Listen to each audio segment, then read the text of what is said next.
Hey, and welcome to the Sunday Night Hang. It is Sunday, go figure, 8:01 p.m. Jeez, let's try that again. Sunday, 8:01 p.m. Eastern, 5:01 p.m. Pacific. It's March the 14th. It's 2021. I'm Ben. He is Brother James. Also, welcome everyone. Good to see you. James. And let's see you all. Do this. We're going deep tonight. I realized that's why I grabbed the big bag tonight, because I was just like, and AJ and I was just thinking our last time we hung out together, I realized we left the airport, we stopped off to get a package. AJ and I was like, you got the package for the whole week.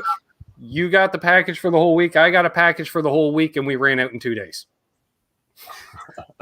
And we repeated that every other day. So yeah, no kidding. Yeah, that was good times. We missed that this year, brother.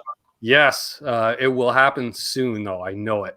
Let's see. We've got JP Page 2 in here. William De Silva, Hip Metalworks, Janice Lala, Eric C, Absolute Mayhem, Vince RJ, L&M Guitar Corner, formerly known as Lucas and Martin's Guitar Corner, which is Martin Grabermeyer. Grab him what? Never mind. It's late night in Austria. Check out the channel. They do some really cool stuff. Yeah. Dan in New Jersey. Thomas Santiago. That wasn't a sing, but that was, I'm belting it out. Mark Mercier. He's been in here for ages with L&M. They've been in here for hours. Cushman NYC. Terry 3Gs. Let's see. Who else do we have here? Randy Crooks. What's up, Doc? Sam Black. Let's see. Martin Lemaire, Zach Thong, Down and Back with Corn Doug, Cousin Doug. He was on last week. That was awesome. Right on, Cousin Doug. Yeah. Let's see who else we got. Brad Guitar Miller, Michael B. Good to see Michael B here. Awesome. And before anyone asks, I don't know what the strain of the day is. All it says on the bag is P11. So maybe the guy could say what P11 is in the chat. Mike Davids. Nice. I think I'm going Gorilla Glue. Nice. That's what I remember it being. I battled with the Gorilla Glue on occasion, and sometimes it won. Rhodey's Jam Cave. Cool tunes made easy. Right on, everyone. Welcome. Lars Guitars. Good to see you all. Yeah, just all jumping in. Awesome. So any questions or comments from either of us, ask away. We're here to talk gear, have fun, and hang out. Let's see. And I want to say shout out Randy Crooks. Thanks. He renewed his channel membership. Saw that just before we went live. Dang. Eric C. Going deep. That is deep. Any requests, Eric? You want to see off the new guitar? Yeah, we can talk about New Guitar Day. For some of you may have seen the video Guitar Karma or Karma Guitar. Guitar Karma, I called it. Eric and I, we disagree on the belief of karma, but that's cool. But we both agree it's best to just do good things in life. Oh, karma ain't real. Dude, I'm a believer. Yeah, don't expect anything in return. Do good for the sake of doing it. I think we agreed on it. P11, the number of pizzas you will probably eat. Yes. Troy Alcorn, I'm glad you LOL'd at that, Eric. So, I meant it all in fun. So, definitely. Did I manage to fix that phaser? Scott asked. I haven't had a chance to take it apart yet. It's up on the tone shelf back there. What's the phaser doing, Ben?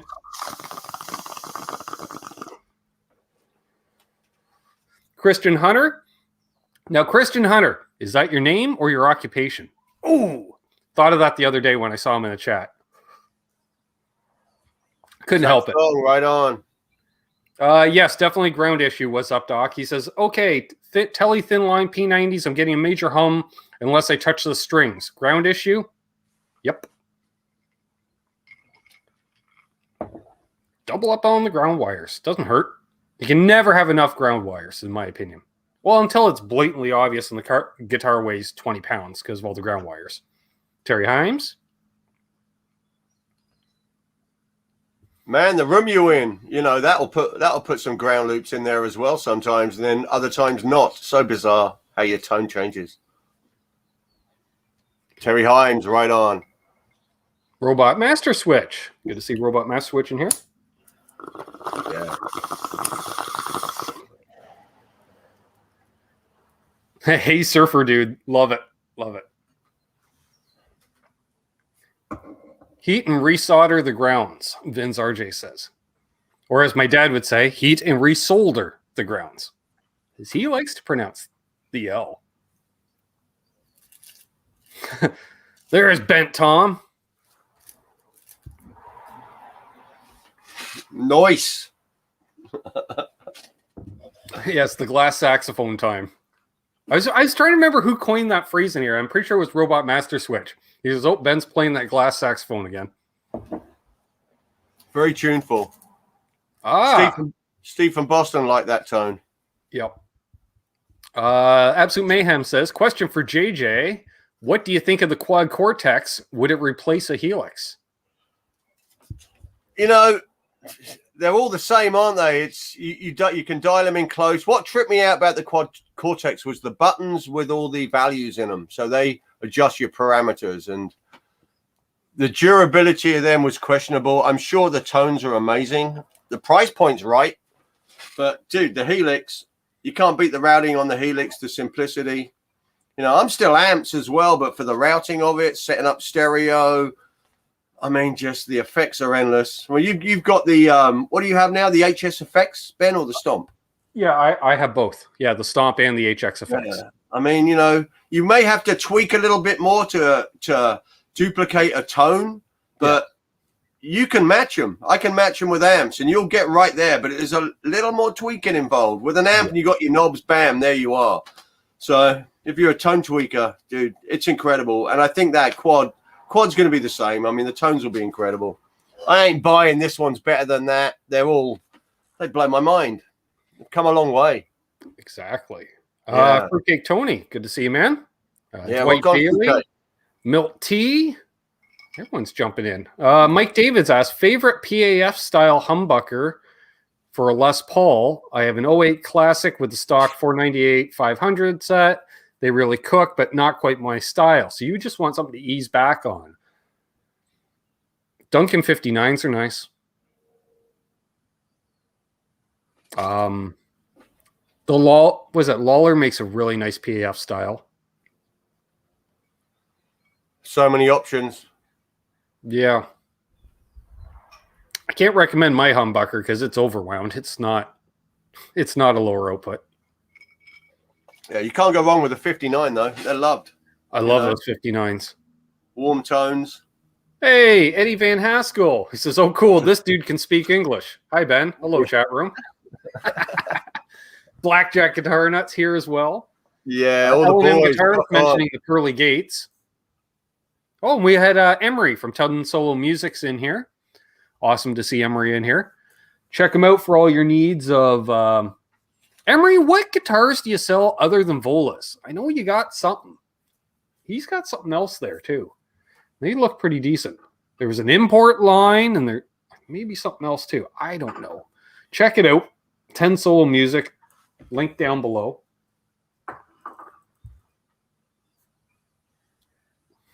Let's see here. I got 41 people watching. Nice. The cool kids are here. Did they miss anything? I don't think so. You know, one more thing with the Quad Cortex. I mean, the Helix and the Kemper now for live use, when that comes back, they're tried and tested for reliability. You know what I mean? Quad Cortex already had a recall straight away. So it'll be a couple of years down the road when we really know how that's going to work. That's true. Okay, so I've determined here, William De Silva, I saw in the chat the other day, he mentioned he's got a new Vola on the way. And he says to Emery that he's excited. So I'm wondering, did William buy it from 10 Solo? And if so, did you happen to use my affiliate link? Because that would be awesome if somebody bought a Vola on my affiliate link. And yes, Absolute Mayhem was asking, what does PAF stand for? He said, pricey as fuck? No, patent applied for. There's Aaron from Albus Band. Rock on, Aaron. Hope you're doing well, brother.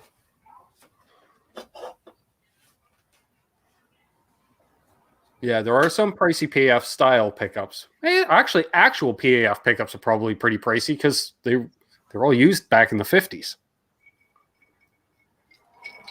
Dude, the original Ibanez PAF Pro's a sick pickup. Yep. Let's see here. Hip Metalwork says, so when do we see a review / thoughts analog guy impressions? On what? The Quad Cortex? If that's what it is, they have to send me one. That's my deal with that stuff. I don't buy the digital stuff. They got to send it to me. And I will happily take it and abuse it. Oh, Eddie Van Haskell sent me a photo. Should I be concerned or intrigued? That's right on, Brad. You get it. Oh, new gloves. Dude, Helix is strong. Oh, you got the old, okay, with the short wrists on them. Okay. Eddie Van Haskell just wants to show off his new set of hockey gloves. Nice and short on the wrists, so you get excellent stick handling abilities and easy to drop them as well if you need to punch somebody in the nose. Yo, Garguts. Drink up, brothers. We could definitely do that. Definitely.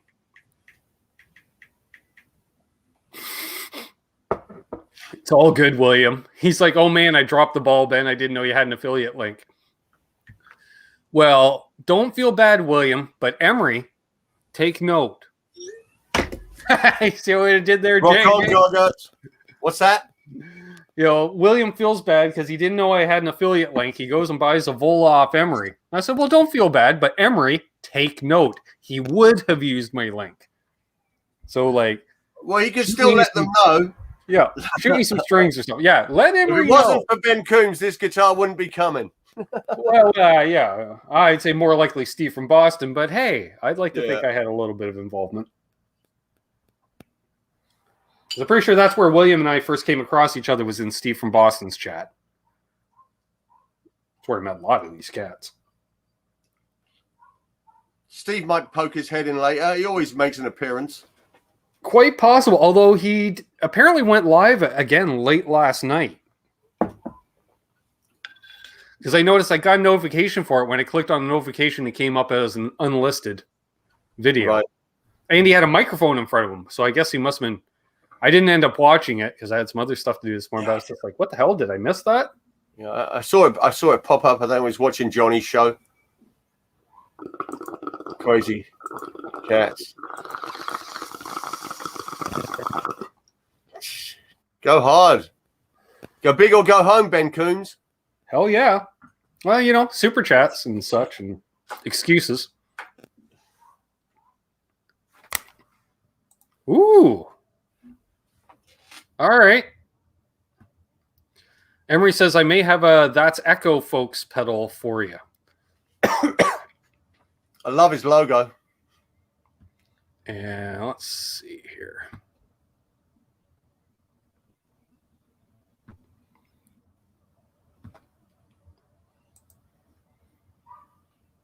Actually, yeah, you have a...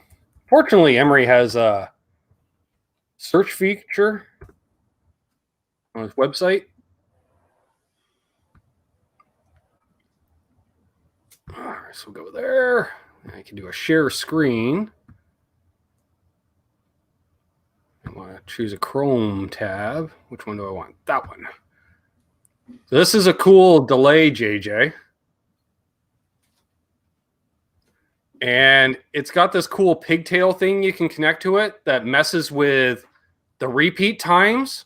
So you can kind of like kick it with your foot and it does weird ass stuff, or you can whirl it around, reach down, whirl it around with your hand. Looks like kind of an old cell phone antenna sticking out of it. And what do you do with the antenna? You kick the antenna. You can kick it, but as you move it, it changes the regen or the time or oscillates it or whatever. Wow. Yeah. It does funky, weird shit when you just mess around with it. And I'm like, I need this in my life. I saw RJ had used it on a live stream, and I'm like, that's awesome. So, yeah, I'm interested. Is it Albus Band approved?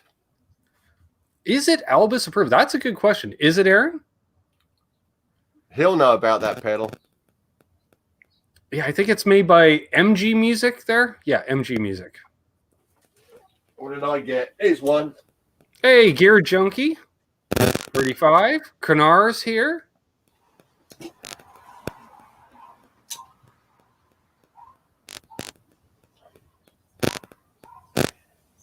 The Digitech Hardwire. Ooh. Nice. Dude, after the last Tone Talk, when they're all about the rack effects units, and Dave Friedman said they were talking about what comes closest to the old school analog, what really nails it as close as it can be. And he says this is that Digitech's like a forgotten pedal. It got discontinued, but man, it's badass as an analog pedal. Incredible. See you, Gear Junkie. Enjoyed the replay. Rock on. Enjoy your night.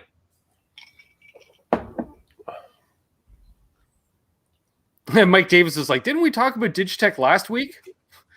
We might have. Or was it DOD? Because I was having a DOD talk. So somebody was slagging DOD. And I'm like, don't slag the DOD. If I'm the moderator, that's how you get banned, slagging the DOD. They were badass in the day. The original runs were incredible, man. Oh, yeah. When the Skater dude was running it with all the weird names. Well, and was it Gabor on Super Awesome Happy Pedal Time show?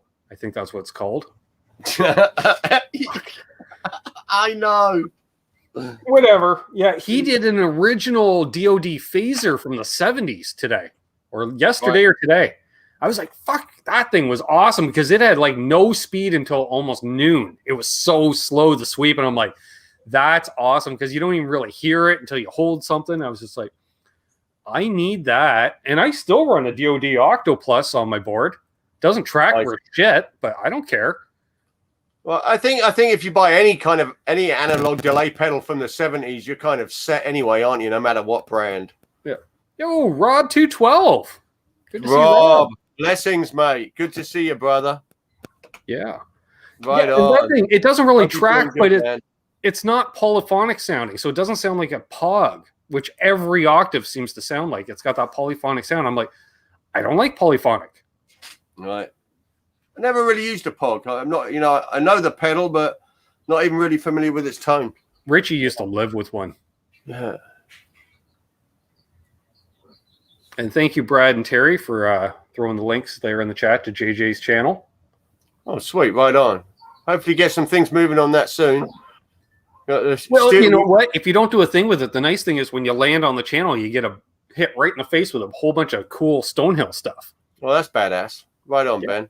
Yeah, because, who doesn't like Stonehill? Well, we're coming back with a vengeance. I think things are not necessarily opening up, but we've got some studios opening. So we're going to go and do some live drums the next couple of weeks. So that's badass and finish some tracks.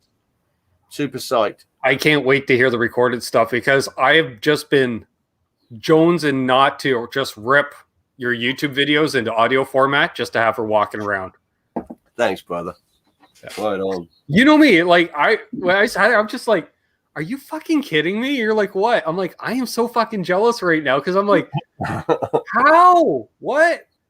And because I don't have your hands, and we've discussed this. You have a certain attack when you play, and I'm just like, I can't do that. So, and then I'm just like, when hearing you guys as a band play together, I'm just like, God damn, okay, Right on, man. Joe doing his thing on bass, he's just off doing whatever because he's fucking Joe. And you can't. Joe's an amazing musician, but will not take direction. Joe's just Joe. I'll screenshot that moment to send to him. Absolutely right. Yeah, we had a jam last night. He was round. He's actually playing today. He's non-stop. He had a football or soccer football, whatever it is. I've been here too long. He had a match today. He come round here. We burned one, talked music, and then he hobbled off. He could barely walk because he had played 90 minutes of soccer. And then he's off to do a gig tonight. He'll do 4 hours of covers. He's freaking mental. He was trying to figure out what his theme was going to be. So he goes, I'm going to make it an Irish night, which means I've got to get drunk. So he's like, U2, the Undertones, and he's like listing off all these bands. Dude, he's Hey, incredible. there's BB Ninja. Salut, mon ami. Ça va? Oh, legend. The legend himself. Rock on, BB. Yeah. The man of all secrets. Right. Yeah, I believe BB holds the secrets to the future. Right. I'm not going to say BV's name came up in conversation today, but BV's name came up in conversation today. Right on. And because BV being as aloof as he is, that's all I'm going to say about it.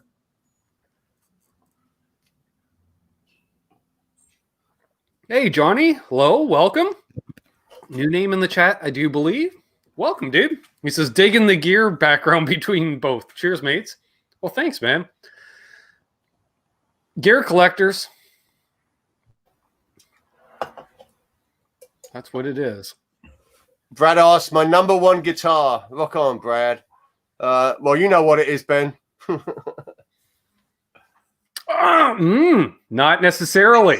Well, you know, not necessarily, but I mean, the dearest to my heart is my Gibson Les Paul, the 68 Black Beauty. I mean, that one, I toured with that one. It was given to me by my dad. So that one is the most dearest to me. And, you know, but dude, playing right now, I mean, I'm loving my Ibanez. My red Charvel is key at the top. But I'm feeling I picked up a couple of new Ibanezes, and one of them's just, you know, they're all different. They've all got their feel, and one of them's just bonded with me. It's incredible.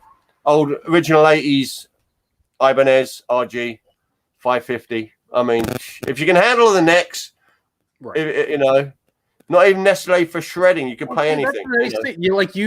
Like me, we have an array of guitars. Depends on what you need for the project. You know, your Les Paul, as far as that's retired from stage use. That's for studio use.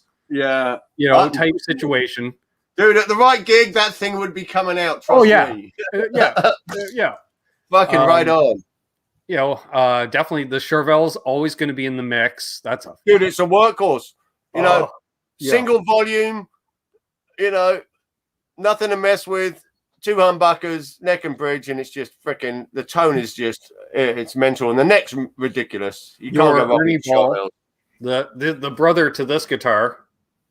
Yeah, the Ernie Ball's ridiculous. That was a killer live guitar. That thing was sick. Well, remember, because I hadn't played an Ernie Ball until I played yours first. Right, and you pretty much got the same thing, but you've got a Floyd on yours, haven't you? No, mine's a hardtail. Oh, right, same as mine. Yeah. Yeah. They're actually, Michael Smith's got the same one. Does yours, is the selector straight back and forth or angled? Is it? It's layout like that? I think it's angled. Let me have a. Yeah, mine's like that, I believe. Yeah, mine's like that. I think it's around a 2015, this one. Maybe mine's like a 98 or 97. Can't remember. But yeah. Every time I play that one, I think of you, dude. Yeah, it's ridiculous guitars. They look like toys when you first see them, when you hold them. They look like toys. They seem small, but they're actually not. Oh, you remember? Yeah, that's what I was like. I don't know, dude. Dude, first time Joe saw it, I'm like, check this out. It was actually, I had a purple Eddie Van Halen, original Eddie Van Halen, a purple one. Right. And but he was here when I got it, and we opened up the freaking case, and he goes, dude, it looks like a toy. It was weenie compared to all the Ibanezes laying around and that. He was like, man, that's a. But dude, when you have even the flight case for it, and it looks a foot shorter than a Fender case. Yeah. I hate the cases. You can't stand them up straight. They always want to fall at one side. Piss me off. Yeah. Yeah, but no, my Gibson, I know I'm spoiled with guitars. I have a crazy, like a lot of you in the chat, have a crazy obsession with musical instruments, and it really is. You know, it kicked in heavy. Once this YouTube shit started 10, 12 years ago, whenever, I was in there early watching everyone, and dude, I used to be fine with 3 or 4 guitars, and 1 amp was certainly enough for me. You know what I mean? Sandra, good to see Sandra here. Yeah, it's a different world now. But hey, I buy up. Luckily to be in LA, there's so much, it's thinned out now. Prices have gone crazy and there's nothing available. No one's selling shit. But, over the years, you keep your eyes out. You just see deals which are so ridiculous. Like my Charvel made in Japan, I got for $400 in a case, brand new. You know, it's ridiculous. Made in Japan. The guy won it. He worked at Fender, which is up the road, and won it in a raffle. Ridiculous. Didn't even play guitar. Won it and gave me a free little practice amp with it. $400. Yeah. To touch on it, be on it. We got AI gaming here. Awesome to see AI gaming and Sandra's here. That's like a gaming expert. I need him put him in touch with my son. He's a gaming expert. Yeah, what was I gonna say? So interesting when you say like stuff for sale around here. Like when stuff reopened about a month ago, Mayhem and I went to Long McQuaid, and it was crazy the amount of used gear they had. They didn't have a lot of new gear. And then I go in just the other day, almost entirely new inventory. Like it was crazy the amount of changeover. Like they sold a shit ton of stuff, got a bunch more stuff in, and then we were over at our friends over at Ardens and getting some talking inside baseball, as it were. You know, some of those conversations, JJ. Certain things we can say, certain things we can't, right, Mayhem? But I will say, like, as far as for getting parts and this and that, Martin is already sold out in 2021. Yeah. Every guitar that will be built this year has already been sold. Not just sold. You know, due to the environment of the world, there's a huge catch-up event. I see it in my industry, and everything's sold out. So all inventory is gone, and the production lines are playing catch-up. And that list of parts availability that they need is just dwindled, and it's nuts. Well, the craziest thing, it's literally the nuts and bolts. They said like screws. Most companies can't get screws. And it's like, really? That's the simplest thing. You're like, yeah, but you can't have the output jack just hanging out because you don't have the 4 screws to put the plate in or whatever, you know. Come and see me. I'll give you some screws. Exactly. So yeah, it was crazy. Some stuff like that. Mike Davis, where are you, Mike? I'm trying to hold in his comments. He was saying he lives in San Diego, and he agrees kind of the pool we have for availability on Facebook Marketplace, and it's ridiculous. It's still nuts. It's not what it was though, and the prices have gone nuts. I follow stuff like a crazy person, you know, just looking for that thing that pops up that is like such a ridiculous deal. You know, you can turn it and make some money and move on to something else. It's but all right. Sandra asks, strain of the day. Well, I need to know what P11 is, Mayhem. That's all I'm saying. I need to know what P11 is. I don't know what it is. Whatever P11 is. And saw also here, Adam D's here. Good to see Adam D. We got 58 people watching. Nice. Sandra, what's up, beautiful? Zach 9, eh? Zach Thong's got 9 guitars. He's happy right now. Dude, blink an eye in a year's time. Let's see if you still got 9, mate. I'm telling you. Yeah, but remember, he's a lefty. Oh, okay. Wow. He's a master collection. Well, see, he's going to hold on to them because they're limited. And he's going to have a hard time expanding because he just moved to my old hotel. He moved within a mile of where I used to live. Wow. How crazy is that? Like, we would have essentially been neighbors. Oh dear Lord, there's Pops himself, Quentin James. I was going to say, a few moments ago, I'm like, is Quentin too big for us now? Yeah. I love you, Quentin. Apparently, Mayhem is messaging me on the side. He's like, do you see L&M Guitar Corner in the chat? Yeah, that's Lucas and Martin out of Austria, Wayne. That's not Long and McQuaid. James Paiva. God damn it. 55 watching, loving it. Yeah. Badass. Nice. Guitar Man 45. He's like, sorry, late today is my granddaughter's birthday. Well, that's a valid reason.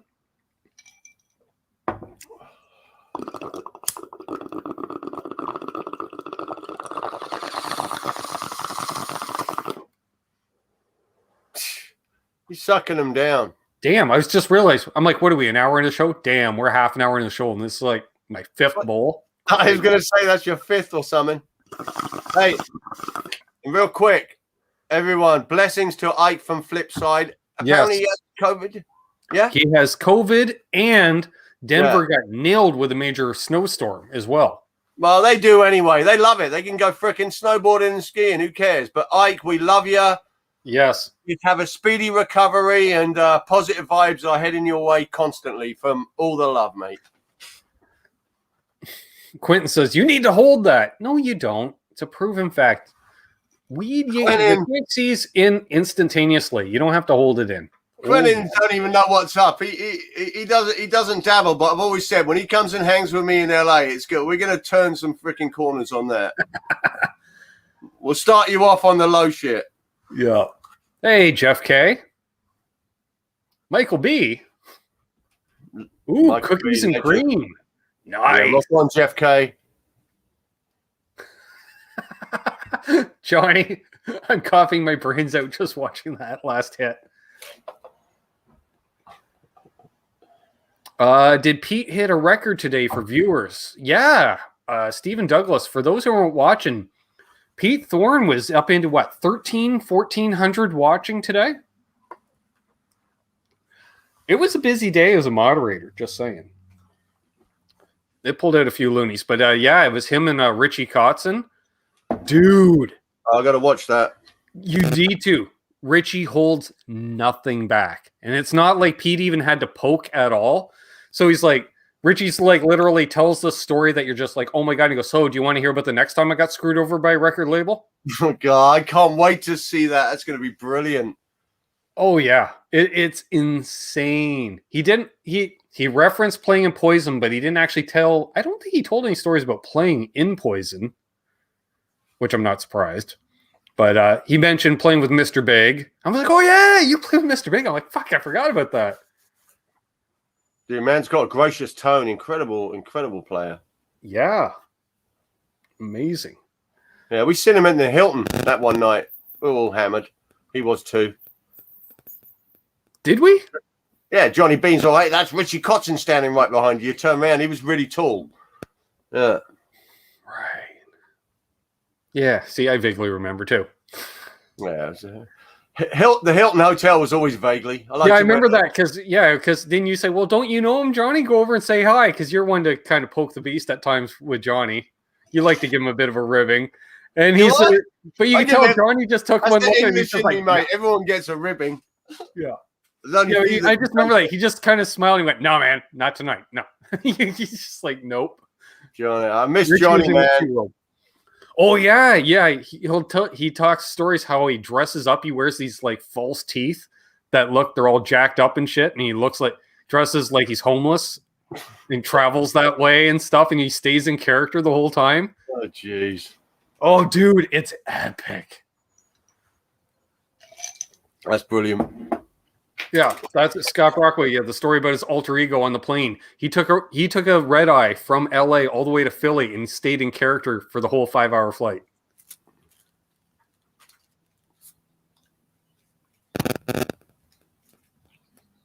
Hey, Pooh Ninja.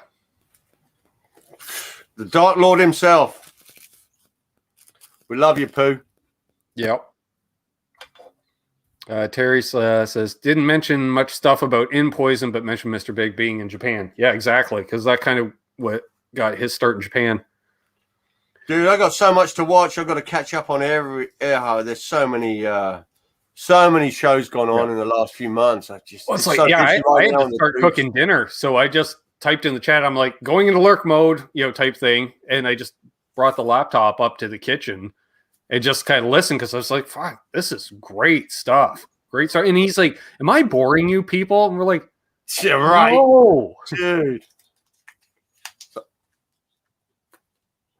I think Fluff just did one with John Petrucci as well. I've still got to see that. I want to see that. Hey, Chris Bevan.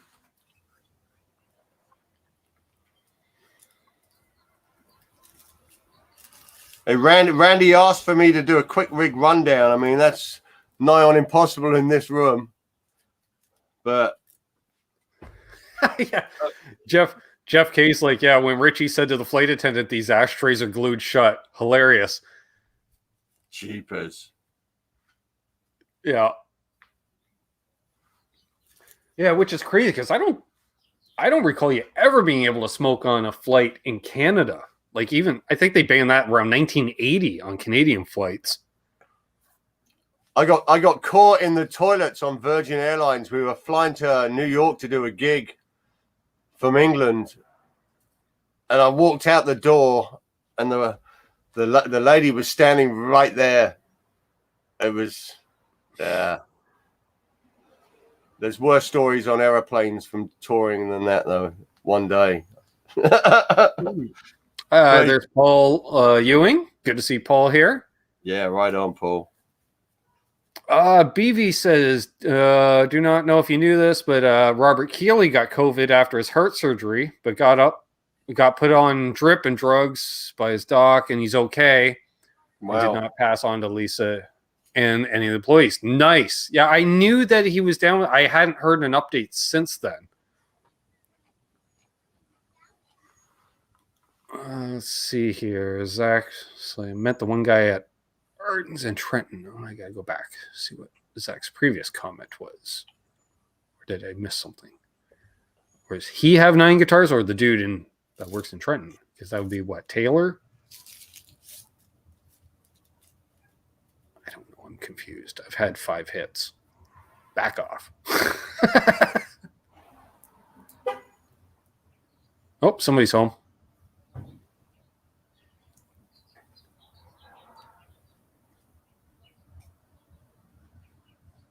Thank you, Sandra.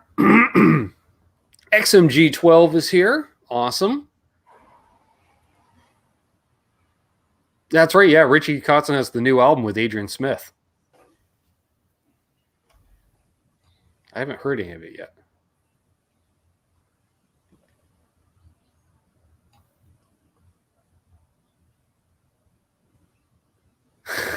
Poo Ninja, the king of comment. Somebody's horny.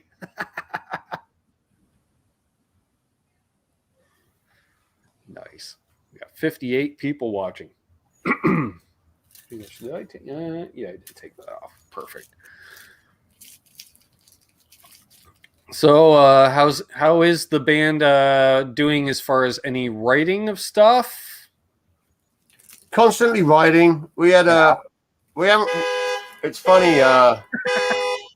We used to record everything we did, including rehearsals. And I looked back the other day. Joe was here last night. And we looked back, and last thing I actually recorded, we did a cover of Black Hole Sun, Soundgarden. Really? And it sounds freaking insane. I haven't heard it since we did it, and that was back in September. So we haven't recorded anything since then. But we basically, since March of last year in the original shutdown, we've got the album. We've got about 10, 11 songs. Everything done apart from the drums, which we're going to be doing in the next couple of weeks. But recently, I write every day. I mean, my method of writing, I'm a riff writer, right? And I get, in the Helix, I get my tones going, I get in my mode, and I hit the looper. And once a riff's going, where to get a good riff or a good feel on something, I'll hit the looper, and it's locked, and then I'll lock it into my recording device, try and sync it with timing or redo it, unless it's so special, because trying to recreate things sometimes is impossible, just for that certain little touch, But I'll record it into the door, and then I've got it saved, and then I start working on it, and I build a song. So in the last couple of months, I've got probably another 4 or 5 ideas, which I'm super psyched on. And we've got a new drummer. Our drummer, when we were kind of on our roll right before COVID, our drummer was in 2 bands. You met him. You met Bernie. Yep. And as with any band, there was some stuff going down. We're all friends and love each other still, but there was some frictions in certain departments. So it didn't work out. So it is what it is. But we never recorded with Bernie on the actual tracks. And but we got a new guy involved now. So, and that's just started happening. And he's got a studio, and it's badass. And once we finish this stuff, we're gonna start really trying to push. We've got quite a credible name in the industry who's going to be mixing and mastering it. Right. From back in the day. And so pretty psyched on it all. So that's kind of where we're at. And It's funny. Yeah, I know who's doing the mixing and mastering. I know who that, but I'm not. Yeah. Well, Yeah, hopefully all the stars align. I never count my chickens till it's right freaking there. But you try and think positive, and if the stars align, dude, it's going to be banging. We're psyched. Yeah, get ready for the next push. You know, I think these clubs are going to be open 5 nights a week. If the world opens for us, it's going to be back on, man. Yeah. Pooh, you're cracking me up tonight, Pooh Ninja. He's like, what drummer isn't in multiple bands? He also commented, sorry, I'll stop honking. Yeah, no shit. Which is cool. I never had a beef with people being in multiple bands, but sometimes the focus has changed. 1 minute we're the hot thing, then they're the hot thing, and it's just like all over the freaking place. Exactly. Dude, like bands are freaking nuts, man. And at my age now, this is second round, and it's all about fun. That's it. It's fun. Creating music. Johnny had a question. He asked, Ben, how does one become a moderator? To be a moderator on YouTube, basically it's anybody that has a channel host, if you will, like myself with this channel.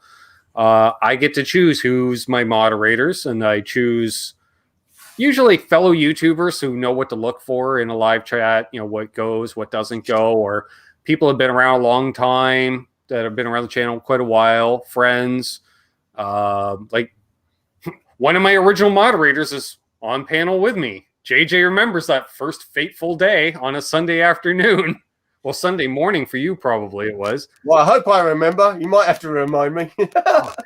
I just remember I got hit with like 50 different trolls at once. Oh, yes, I remember all that period. Because it was like you, Simon Williams, BV, and a couple others were in the chat, and all of a sudden it was just sick and terrible, like pure trolls. And then afterwards you texted me, you're like, welcome to the club, brother. That wasn't from Pay to Shred though, was it? No, it was like a year before that. It was like right after I started doing Shred YouTube. Was a whole different level. yeah, that was all personal. I was off the hook. Yeah. That's what it's all about, man. Yeah. Yeah. What are those people doing now? Don't know. Don't care. Dude, we've all got to shred. We've all just got to play music. We've all exactly. I tell you, I would not survive without music, guitar. I was watching someone last night. I can't remember who it was. It might have been Quentin actually, and I just watching Quentin there playing the guitar. I was on his, just in the chat, and I was thinking, dude, without guitar, I'd be lost. It's been so much to me throughout my whole freaking life. It's crazy. That's why we're all here, isn't it? It's nuts. Yeah. No problem, Johnny. Yeah, I was thinking probably 99% of the time I've been just offered to, because I am a moderator on a lot of flipping channels for whatever reason, and have been for some time. Most of it is because I'm known in the YouTube community, partially as a moderator. And I think maybe twice I would ever ask to be a moderator. And one was, I remember Petethorne was getting just slagged, and there was like literally 10 people in the chat saying, make Ben a moderator. And I said, make me a mod. Do you remember at NAMM when you got Petethorne in a headlock and a freaking nose hold and said, I better be your freaking mod? You don't remember that?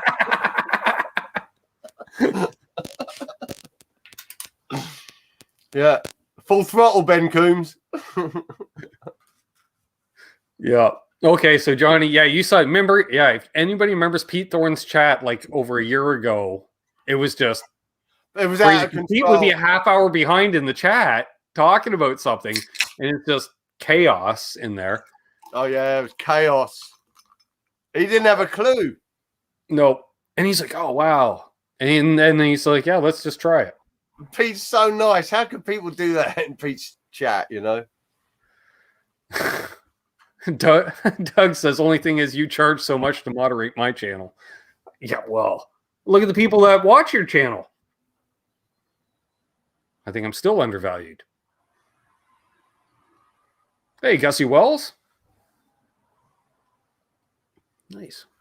Got all kinds of folks in here tonight. This is awesome.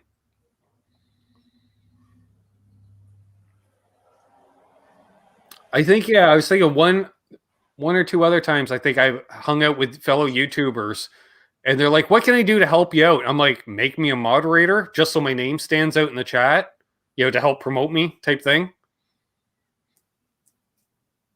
I don't know.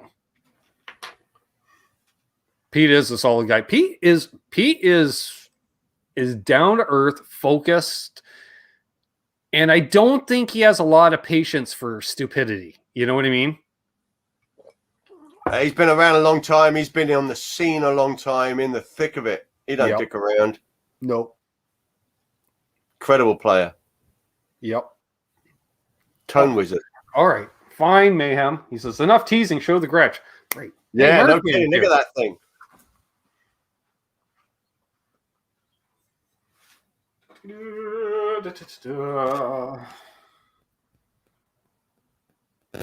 So it's a Gretsch Electromatic. Yeah, Electromatic Jet Pro with color matching headstock. Yay! What else does it have? It has color matching back and color matching neck and color matching back of headstock, because that's how Gretsch rolls. They just paint everything. It's got, they're not Filtertrons, they're something-trons, but they're cheapo-trons compared to their normal Filtertrons. But it does have a Gibson-style bridge. It doesn't have to be a Chris Cornell guitar. It's badass. Yeah. And it's got the master volume, which is cool.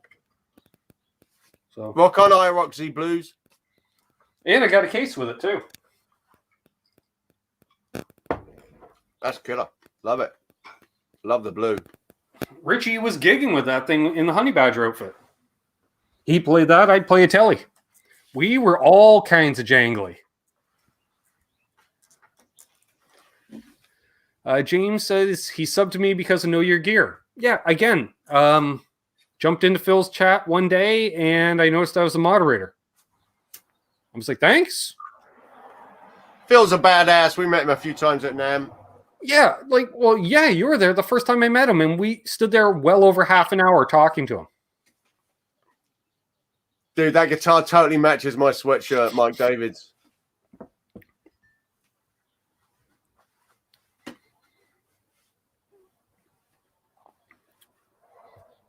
Thanks, Blackjack. Yeah, Mayhem says that camera does not do that guitar justice. Yeah, he's played it.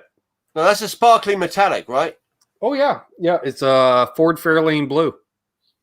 Yes, beautiful.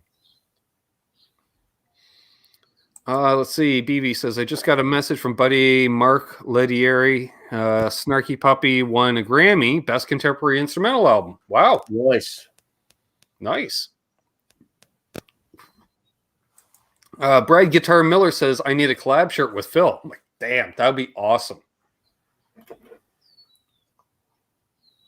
Yeah, like Phil, he gives me the shout outs, which is awesome. Remember after we met him for the first time, and like say JJ and I, we met him and Lawrence, stood there for well over half an hour talking. Dude, there's a lot of time at a NAMM show. You couldn't shut Phil up, did you? I mean, he was on a roll. What a awesome dude. And I'm just absorb. And then and I felt bad because I basically ignored Lawrence. And then met him again in Nashville, and that was fun. And then we've done one hangout together on here, and it was like we did like on a Wednesday afternoon or something, and we just did a hangout. It was awesome because the crazy part is, folks, I thought because I was so concerned about taking up his time I think the hangout we did was just over an hour long. But then we talked for another 3 hours off air. Like, and he's just like, what do you want to know? What do you need to know? Like, I'm an open book type thing. And I'm just like, really, dude? This is like, thanks, buddy. Ooh, L&M Guitar Corner says, Know Your Canuck would be my suggestion for the shirt. Yeah, I was thinking, and the dude would have a toque. No, you're at the end, wearing a toque. He's got to be wearing a toque. And a bong in his hand. How do we go that far? Why not? I think it's legal in Arizona now. Maybe. Every time I'm watching your show, you got a freaking bong in your hand. Maybe. Or a drink. I don't judge. Or both. Yeah, or both. Sure. iRoxy Blue says, what EVH amp is that? Do you like the sound? It's a badass sound. I've had many EVH amps and it kills. That's the EVH3 with a concentric pot, so you get the clean channel out of it. And it's a monster, all based off the Soldano. And through different cabs, obviously very different tones, but it loves greenbacks. Loves greenbacks.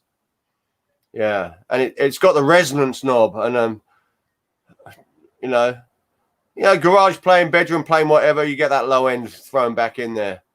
But it's good money for the amps. With what went on with Eddie and the prices going up, they're still holding their regular.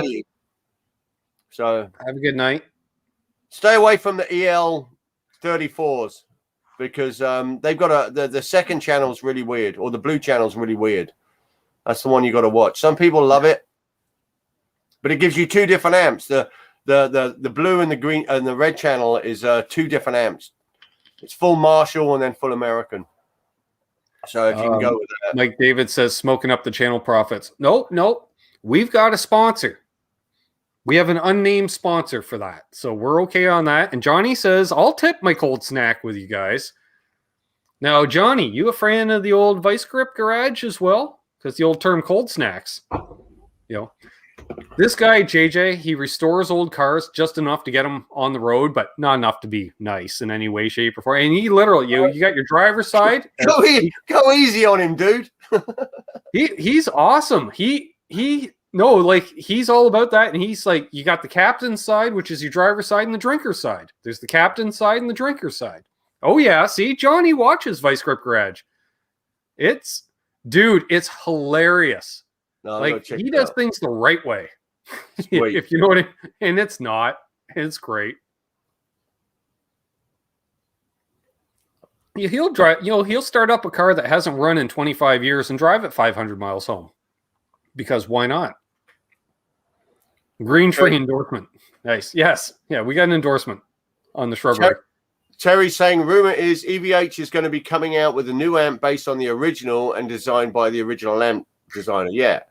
So what I've seen is Wolfgang in the background of his room had that amp, the prototype of that amp in the background of his room. So that's where the kind of like the sneaky peeks came out. And obviously James Brown is there. So I think it'll be based off the original EVH 5150, which is a monster.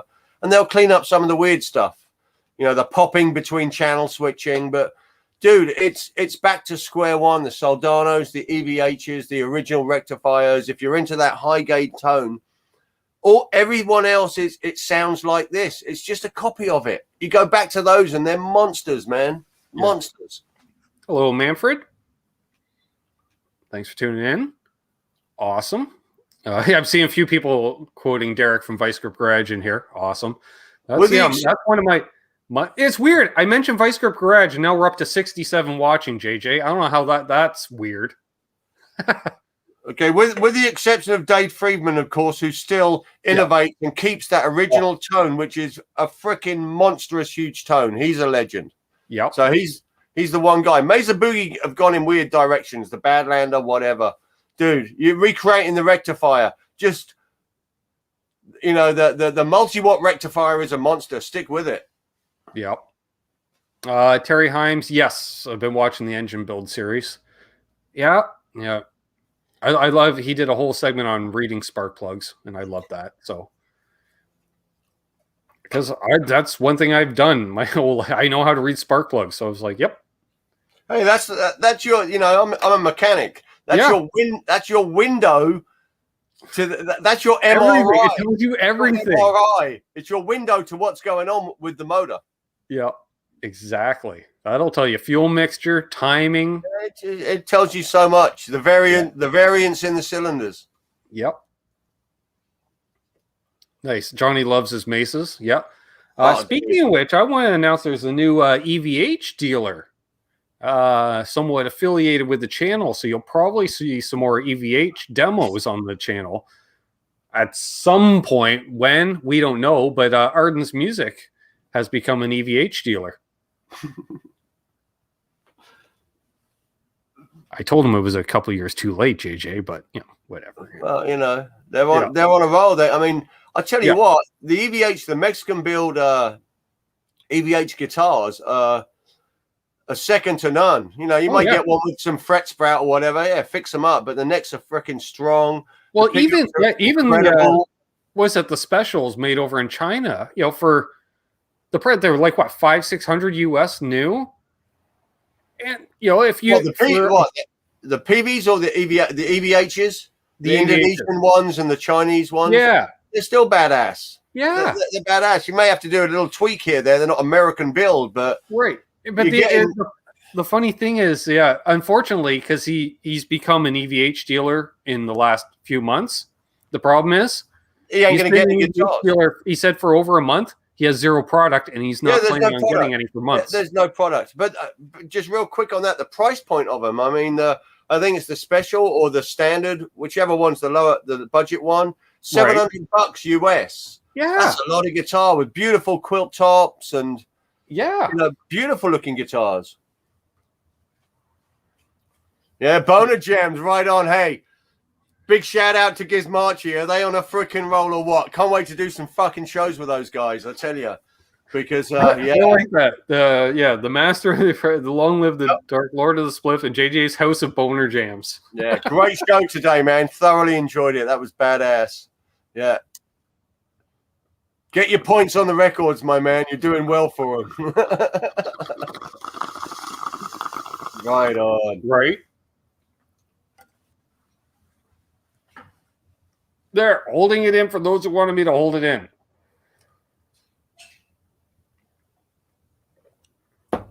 No, but EVH, I mean, you can't go wrong on the price point. But here's the thing. I mean, there's no product. Even in California, our Lake Forest Guitar Center, which is it's a big. You've been there. I took you there. It's a huge store. Nope. You have yet to take me to a guitar center, JJ. Did we not go there? Nope. We talked about it, but then we didn't. Okay.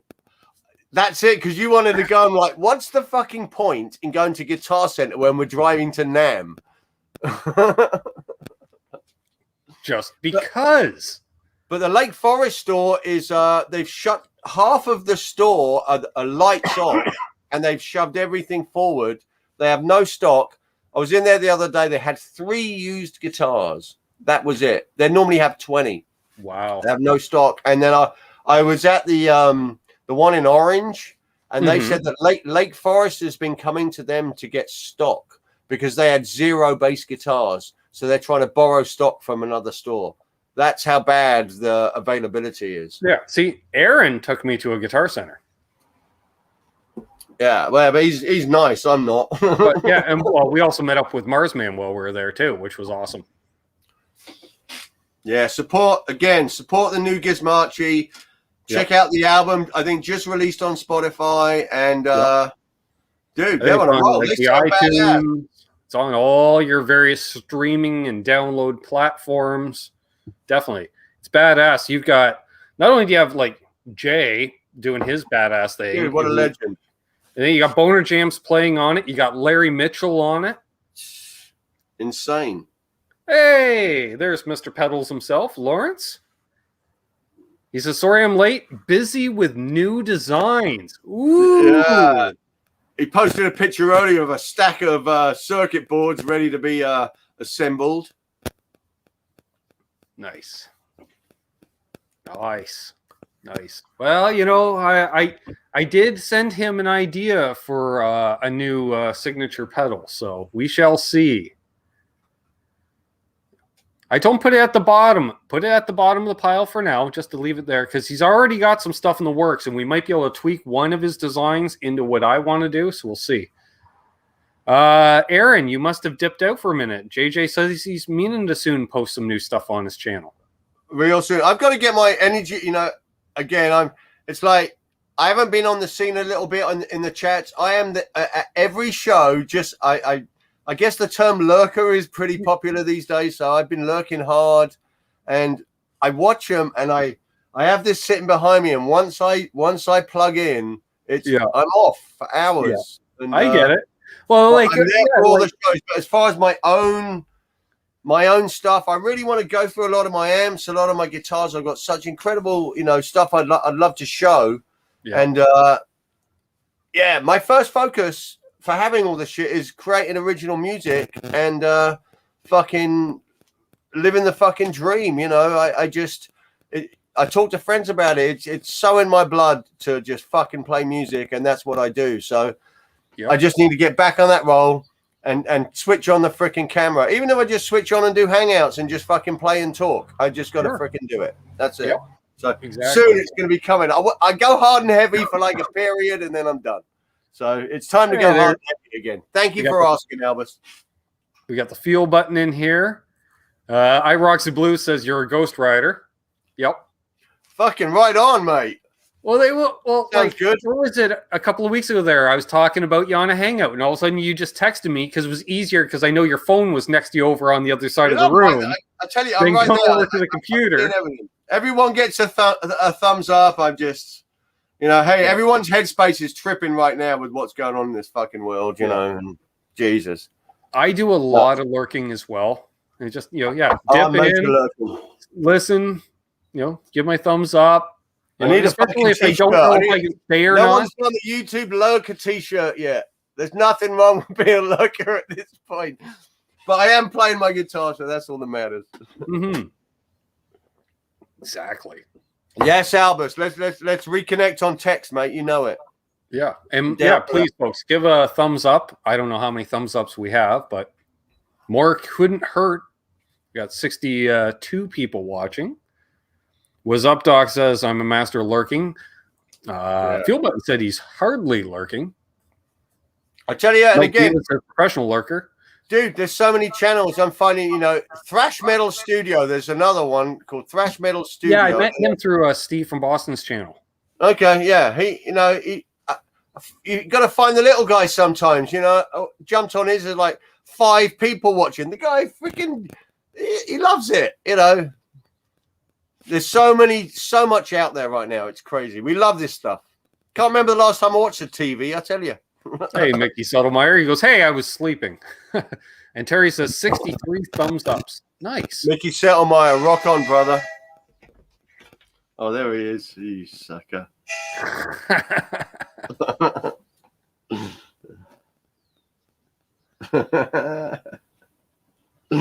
Fucking like. Classic lurk and jerk. Nice, Mike. Nice. Keep it classy. Was it Terry who used to make us do shots? Laz. It was Laz? Was it Laz? I'm trying to think. Terry won it. Terry was like, okay, another shot. He went on a big roll one day and started paying for shots in the super chat. I thought it was either Laz or let me see. Yeah, Gary Tholander and me. I remember. Oh, dude, I saw that show. That was badass. Poor Gary. Oh, that was he says, what happened? I'm like, don't worry about it. It's just our Jakey Lee episode of Tone Talk. Don't worry about it. He went, really? I'm like, yeah, don't worry about it. It's all good. Because we both went deep that night. He went way deeper than I did. But yeah. We need to have a drink fest. We need to put Gary up against the Neanderthal. Whew. Hey, Sean Zimmerman. Lurking. Nice. Yes, rock on. What on? Sean, rock on, mate. Yeah. So I've been playing around with a new little pedal I got. I don't know, last couple of weeks. Showed it off on here, part of a trade. It is the AC Stage acoustic simulator, which I think Absolute Mayhem and I, we were over at Long McQuaid last week, and we saw one of these for used for $40-$50 Canadian, maybe. I don't know, something like that. I'm digging the acoustic simulator. I'm going to have to throw that on the board, and I'm already thinking for doing a stereo, so you can have your dirty signal and then an acoustic signal type sound going off to another amp.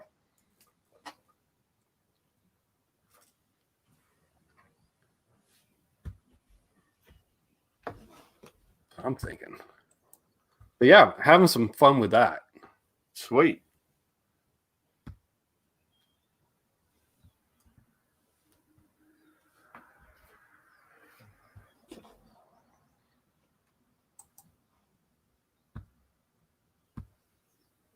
Cheers, Sean Zimmerman. Yeah, cheers, buddy. Yeah, so this is weird. It's got like 3-way toggle for a piezo, whatever the fuck it is. For that. And then it has standard, whatever that is, and then jumbo. Then you got a volume, a body, which is kind of a bass contour rather than just a bass, and then a top end that you can dial in and out. And you can get everything from your 80s Takamine, whatever stuff to all of a sudden nylon stringy type tone. I'm like, yeah, so that's going to be fun to play around with. Did you have a 12-string setting on it? No, but I do have the DoD octave on the board. Okay, right. So I was messing with that. Oh, dude, seriously? He just put his pants on. Pull him up. Jeez. Yeah, we're blessed. Yes. Yes, Quentin, what's going on? Dude, was that through a stack? That was through a stack. Your mic's a little hot. Oh, yeah, you got a hot mic. He's got all his new gears. Is your mic hot? How's that? Is that better? Ooh, that's nice. That better? You're rocking. JJ! Yeah, what up, Quentin? Good to see you, brother. JJ has a JJ right behind him. He does. Ermagerd! There it is. Ermagerd! JJ! It's fucking JJ! Cheers, my brother. I'm not going to say that I pretty much just woke up, but I pretty much just woke up. Yeah, I was just talking about you. Must have had an itchy nose. Y'all want to see me do some unboxings? What? Right on. Let's do this. Sure. Really? Yes, Up to please. you. Ben Coombs! What's up, buddy? You look a little baked there, brother. No, I don't look a little baked. I look a lot of baked. A lot of baked? Well, I've only had 8 bowls or so. Dude, I went over and watched just a couple of minutes of the Petethorne Richie Kotzen because, first of all, Right. Richie Kotzen, I mean, duh. Right. But so what's the deal with the ganja nowadays? You don't have to hold it and like cough a bunch. You just like You can just hold. You just take it in and blow it back out. It's instantaneous. Just bam. I'm way out of the whatever you kids are smoking nowadays. I don't even know. Yeah. JJ would get me out there, and I'd take one puff of something. Dude, and be on the floor. Nah, you'd be loving it, mate. Your adrenaline. I'd have to chill out your adrenaline. I'd be in the corner going, "Oh, what about Bobby?" Ooh, look who just jumped in the One chat. day, Q, I'd love to see you out here, mate. It's a late night in the Netherlands. Marty V in the house. Rock on. Or is he in Netherlands. Austria? No, I think he's in the Netherlands. XMG 12. It's 108 for them. Steve Carmichael. Steve Carmichael. Steve Carmichael? Where did that ever Yeah. come from? I don't know. I just every now and then, I'll just wake up in the middle of the night going, Steve Carmichael. We all do, Quentin. We all do, buddy. Hey, there's Laz, our Hungarian homie. Dude, I heard a little bit of the new Gizmachi. First of all, Fine. What's up, Doc? What? First of all, slams you right in the face. Right on. after like 15 seconds, I just went next door and just beat the crap out of my elderly neighbor. I don't know why. It was just like, holy shit.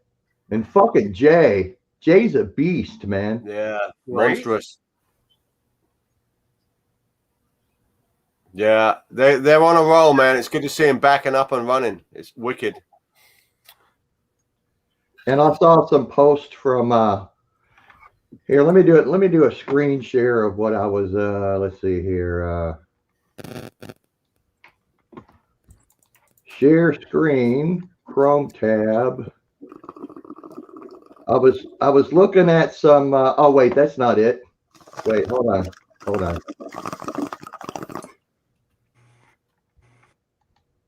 No, hold on. No. Aaron, still hitting that freaking thing, mate. That's always in your mouth. I swear to God. Hey, man, bad shit happens when you party naked. Only when he's awake.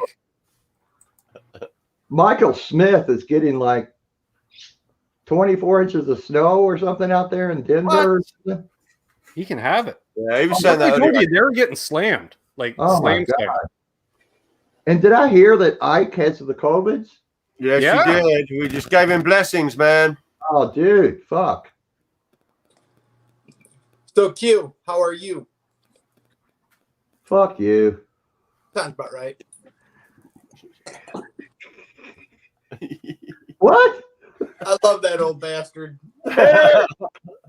You know, as much as I call Quentin Pops, he really reminds me of Aaron's dad. He's not that far off. Yeah. Right? Oh, dear Lord. Oh, dear Lord, indeed. So, yeah, I got a couple of, and JJ, I am taking time out of my busy day to talk with you minions now that I'm, Yes, I know that. I'm pretty big in Indonesia. Is this boxing? Is this from one of your superstar YouTube friends? Yeah, it is. Always. Yeah, of course. Of course. Right on. They work for Amazon. So, KJ, how are you, dude? What's this one? First of all, can y'all see that this mic stand that I got from Guitar Center? It's like it's broken right there. And it's like, dude, it's a tripod stand, and I'm done with it. Well, So I ordered a Giggity. Yeah, Oh. right on, Tom. I've got one of these bass drum combo. Oh, yeah. So that'll just sit on my little coffee table here, the round bass, and that's what's going to hold this mic from now on. Did that come from a YouTuber friend or from that Jungle website? No, that came from Quentin fucking James. Oh, okay. Yeah. Damn. he's feisty, man. You riled him up. Now this That's from the Jungle place. is for this, which Henning Pauly got me this. Is that crazy or what? But, well, if you've met Henning Pauly, no, not really. Not for him. As I say, he's probably the nicest fucking guy on. I think Henning sent me that camera because he feels a little bad that he lost the big one twice.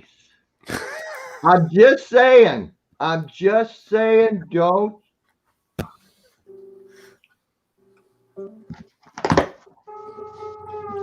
Ben got that one. I don't know if the other two got that one or not.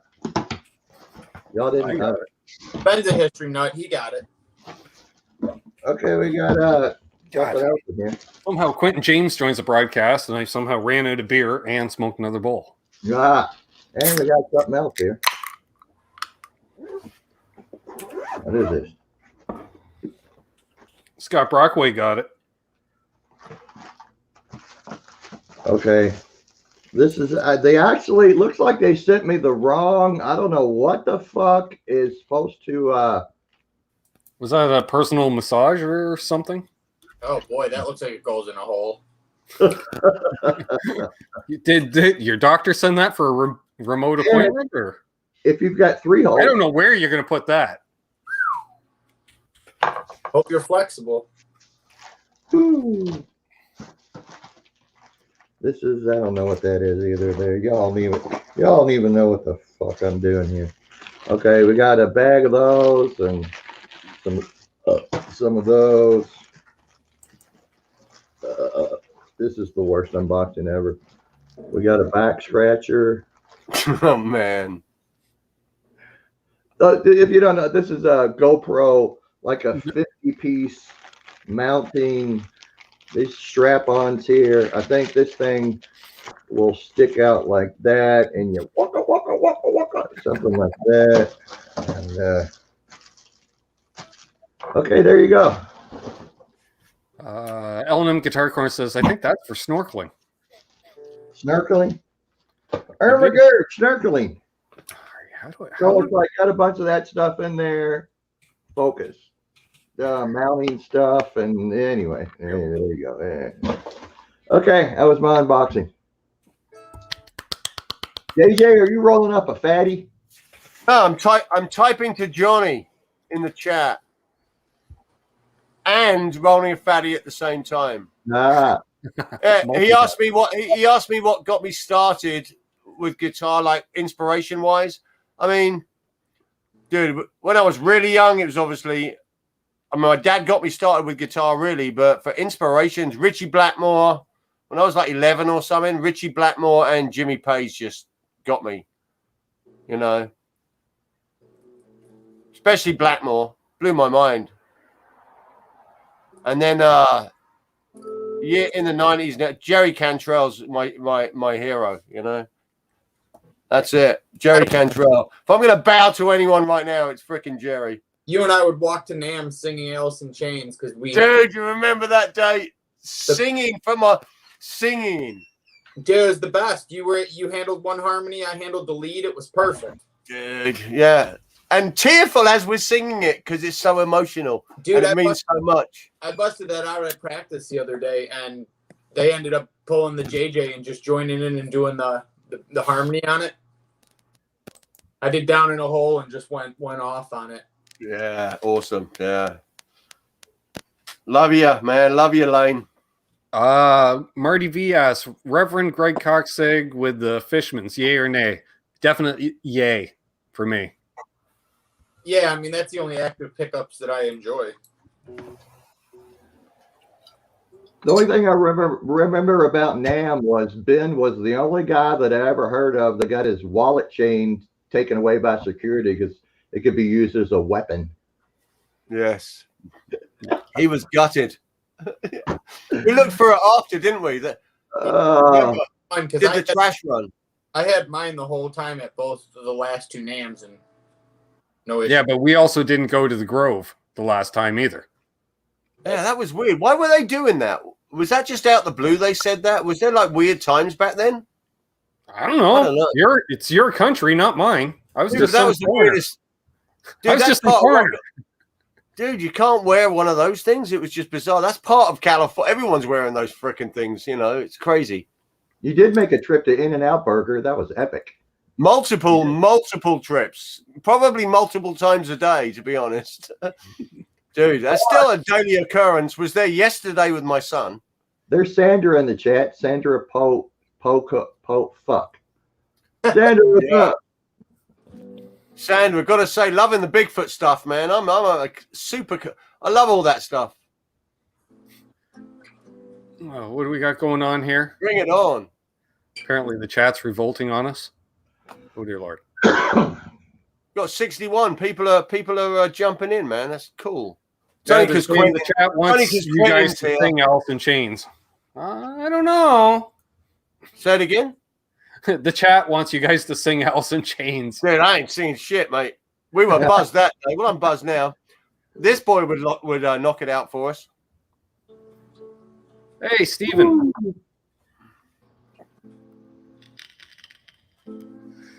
Johnny asks, can you share your experience playing live?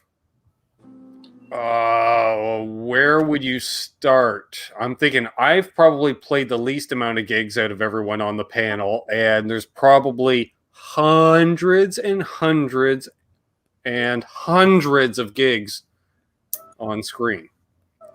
And hundreds. And those other hundreds and those hundreds. I probably had a 500 show 3-year run. The last time I played, you could still smoke in the clubs. So there you go. Yeah, but what was that? 2 weeks ago? It's Kentucky. Yeah. That's it. Dude, live is that moment, isn't it? It's that split second of a blink. You're in the moment, and then you're not in the moment, and you're walking off the stage. It's such a rush, and all of that preparation for that moment, especially if you're on tour. The Flying Pickle. Waiting for that little freaking moment. What up, Laz? Good to see you. Hey, what's happening? What's up, JJ? James. Yeah, right on, man. What's up, Aaron, brother? But live for me was everything. Live for me was getting on stage and just rocking the hell out and going nuts, but it being in control and so rehearsed, just ready to frickin' do it. You know, Dude, I'm that guy who wants to be super rehearsed. There's nothing like playing live. Your amps loud as fuck. Everything's sounding great. Well, you're in the mix. When you're in the pocket in the mix, and you can hear everyone, and which is rare. But when you're right there, dude. Yeah. Yeah, I miss loud amps. Nothing like it, man. My first gig, I was scared shitless because it happened to be a benefit show where, like, the band I had joined was an existing band doing a benefit show at Christmas time that I helped. That's how I met the band, because originally I was going to co-promote it as a promoter, but ended up joining the band in the process. So making my debut at one of my favorite venues, and it was well over capacity. So it was, I don't know, 300-400 people for my first show. And they're just like deep enough that when we played because we headlined, played the first song, and you hear yeah, I'm like, holy shit. Oh, this is going to be fun life. All right, let's do this. It's on now, full throttle, you know. Next thing you know, I got fucking burn stash like Lemmy. Actually, I think I might have had that in my debut even. Were you sleeveless? More than likely. If not shirtless, because it was Christmas time. But sleeveless, more than likely, yeah.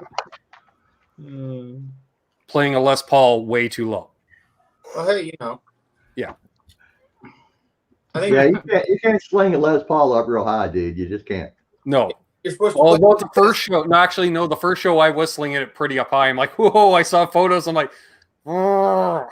I'm like, I look like a fucking beetle out there, you know. Dude, Les Pauls are so heavy to gig with. I did it for years, and it's just a beast, isn't it? I some weight of fucking. I don't know how much it weighed, man, but it was. You know, I used a 3-inch leather strap, so it's not like. But yeah, you can't run around and jump around for 4 hours with a freaking 13-pound Les Paul. No, but you can rock the fuck out for 45 minutes with one on. Yeah. Yeah, you got to get one of these, like, check this out. So you can go with the 3-inch strap, or you can get something like this. So this is like, it's got a little stretchy material, and it's kind of like a... Yeah, the old man jam night strap. Like foam. Yeah. And this thing... Which I fully enjoy now, the old man jam night straps.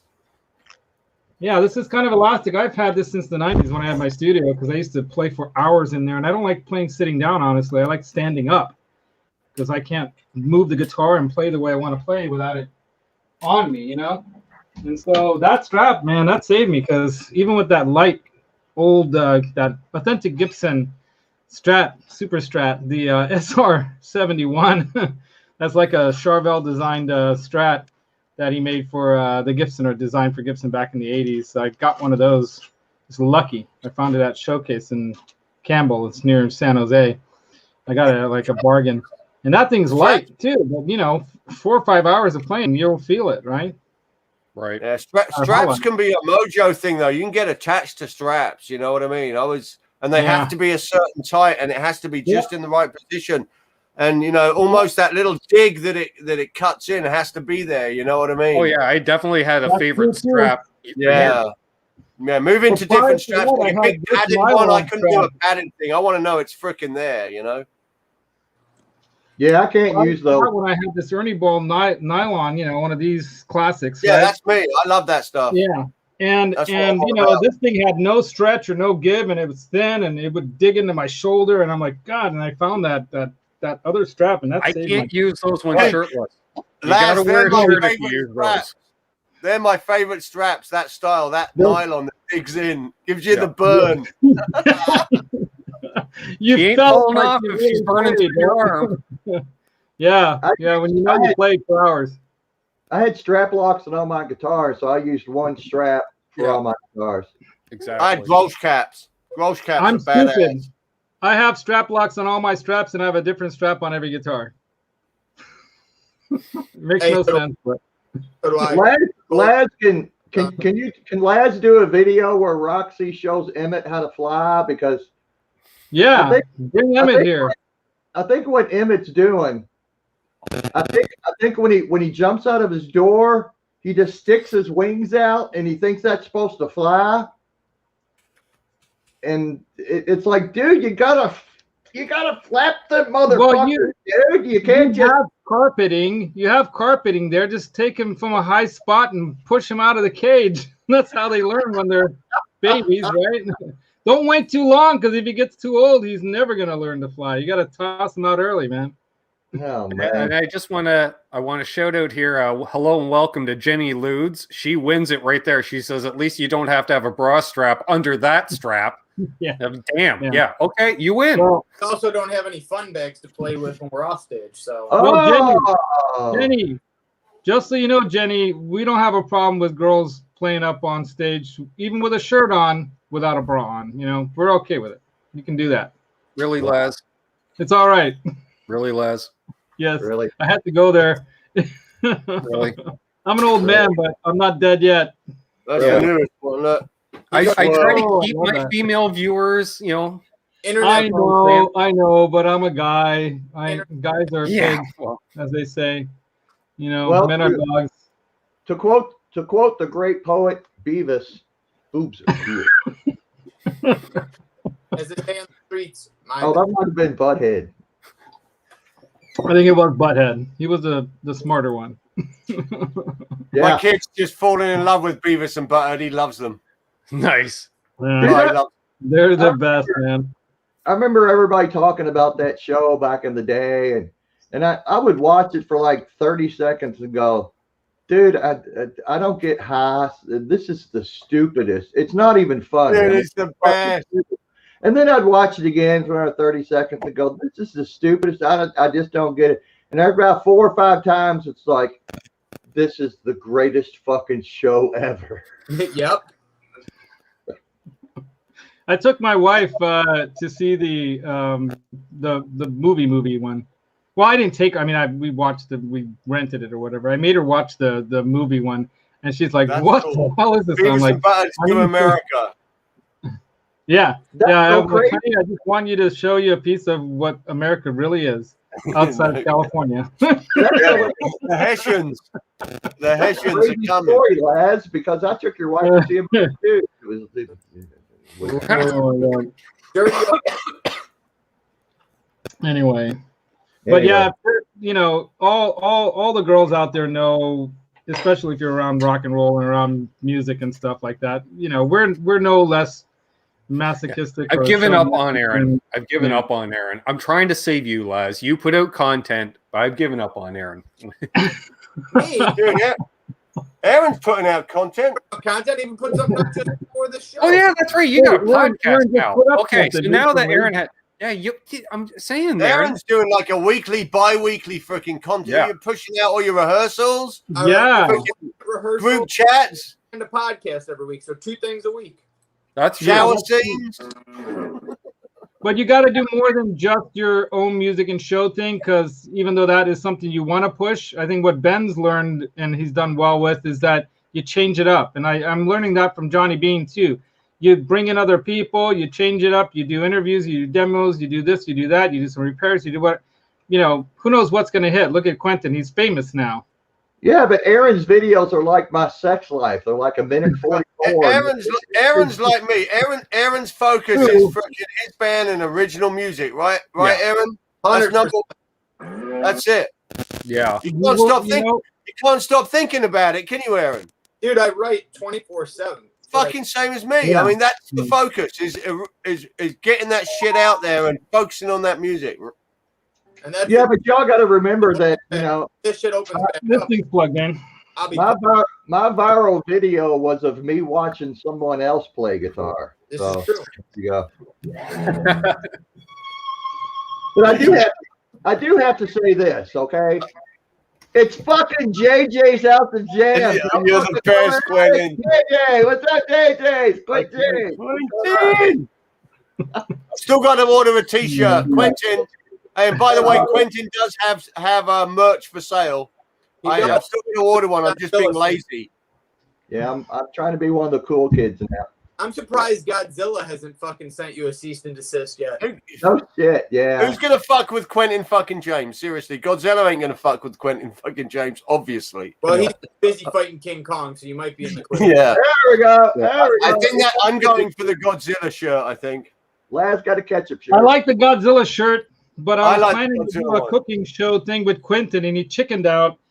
But you know, but I did it without him. But I did use him in the background on one of his videos. So. Well, your show probably had didn't have enough ketchup involved, correct? It did. No, actually, I did. Laz wears it during his cooking show.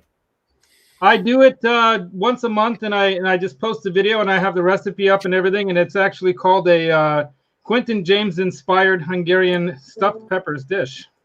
Check it out. Yeah, tomato fucking ketchup. I used ketchup in it, and it works, and it was delicious. That's my wife. Next time you meet her.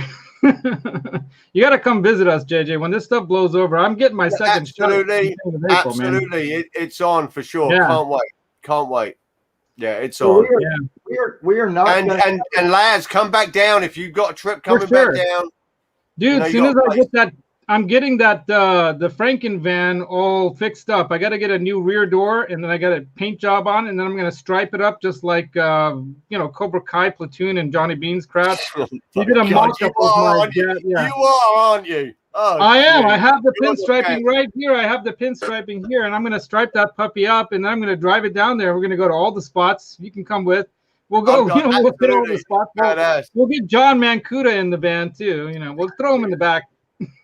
I hope and pray for another NAMM in Orange County, California, because it's going to be a blast. I was just going to say, even if there isn't, we'll just we're not going to have a summer NAMM, right? Or have they announced scheduled right now, July 17th to 19th? Yeah. What happens or not? See ya, Sandra. Dude, there's no way. I'm not going to drive the Franken van out for that because that's too far. But I might go out for that. I might fly out for that just for the fuck of it. You were talking at one point about doing that drive, Laz. You were talking about doing that drive. Well, I was originally thinking about doing that drive with the Franken van, with my brother Andrew and stuff. But that thing picking me up en route. I could do that. We'll take the southern Route 66. But problem is that thing has got 248,000 miles on it, so it's almost at 250,000. And it might be wise to take my Subaru, the one I was with. Yeah. You're probably right. Yeah. Well, you were in the Subaru. We went to Sean Pierce Johnson's in the Subaru, remember? Yeah, we did. And rock on Sean Pierce Johnson. Vaguely. I remember vaguely. Did we go in separate cars? We went in separate cars. You were half dead, unfortunately, Aaron. I was in the backseat of his car. Thank God he had a cooler with like water and shit to try to keep me alive. He had like vitamin C or oranges and fucking water. Yeah, he's smart. He's got the vodka orange juice tonic in the back to Meanwhile, I just got a bunch of edibles. So well, let's hope it comes back. There was some big tours that just got cancelled for 2021 and now moved to 2022. So we're screwed. But gigs are opening, man. Around here, we've moved to a different tier, and I'm hearing rumors of things opening. So we'll see. I'm hopeful. I can't wait for another live show. Anybody get their shots yet? I haven't got mine yet. I think everything will open. Hell no. Nope. I don't particularly want it, to be honest with you. What's that? Nanobots. Oh yeah. That's how they're gonna steal all the songs that we write. Yeah, we're gonna get freaking nanobots in us, mate. I'm not having none of that. They're gonna record everything we write and turn it into shitty pop songs. Oh. See ya, L&M Guitars. Sandra's headed out. Excuse me. Johnny says can't wait for live music. Yeah, you and me both. Oh, can't wait for live music. I'm telling you. Mr. Live Aaron. What's up? Oh, hey. What is that? What is that Chapman like, dude? I played like 3 or 4 Chapmans. They just didn't float my boat, man. That's just me. Play the pro line. The pro line stuff is out of the same factory as your Schecters, top Yeah. Schecters. So My Schecter $7 for sure 3. anything out of World Manufacturing is the same. They have the same feel. I love this goddamn guitar. Glow in the dark side dot, roasted maple neck, locking tuners, rolling string trees, brass saddles. This thing's freaking pimped to the nines. That Wow. looks kitchen. Ben, I think Ben needs to see an eye doctor because there's something wrong with his eyes, man. They're like kind of like this. You act like he's impervious to plants. He just has a tolerance beyond normal mankind. He's not impervious. Ah, Man's inhuman. I just keep going and going. He's like Ben, have you been on Dave and Mark's show yet on Tone Talk? Have I watched that one yet? Have you been on it? Have they invited you on? No. Tone Talk wouldn't have me on. Those guys under the table. That's what I want to see. See, it was up. Hey, I'm not a drinker. drink Dave. Mark's a pussy. Love you, Mark. Yeah. You know that. Yeah, Mark's no, You're right. You're right, Dave. yeah, that's the that thing, last Laz. show, Mark was done, mate. He was I'm done. not a drinker, but if No, you Mark allow doesn't me drink. to smoke while they drink, Dave all can the go crap. hard. We all know that. Well, you can hold your liquid pharmaceuticals quite well. BC From Rich 581's here. I don't know if I Yeah, said lads, that. lads, you're going to have some practice for next time you come down when we all meet up. You're going to have some more. But you did all right last time, didn't you? No, I hadn't played like I was playing crap on the bass and I wasn't playing well on the guitar at all, and that neck was so different than any of the necks I had. I'm talking about drinking and pharmaceuticals. Yeah, Oh, we're not about that. talking Well, about playing. no. Playing secondary. I've always been a lightweight, dude. Ever since high school, I was known as the lightweight. I'd smoke pot, and it would put me out. I'd be like sleeping in my friend's fucking mom's bedroom when everyone else is partying downstairs. Because I did too many You burned damn with us, bongos. though. Yeah, but you that's still so burned with crazy, us. man. That's so crazy that you said that because Quentin James was sleeping in your friend's mom's bedroom too. Yeah, and just He real wasn't quick, home, Quentin. Laz is dissing himself because when you were on the drums or the guitar, Oh, well. I thought you were really good. Well, thank you. I take No, that I as a massive compliment. Yeah. coming No, from there you was guys. no moments. There's no moments when none of us gelled together making music. There was That's none. We true. all fucking Yeah. rocked it, dude. That's true. We were in the groove together, no problem. And Absolutely. Straight from yeah. the get-go.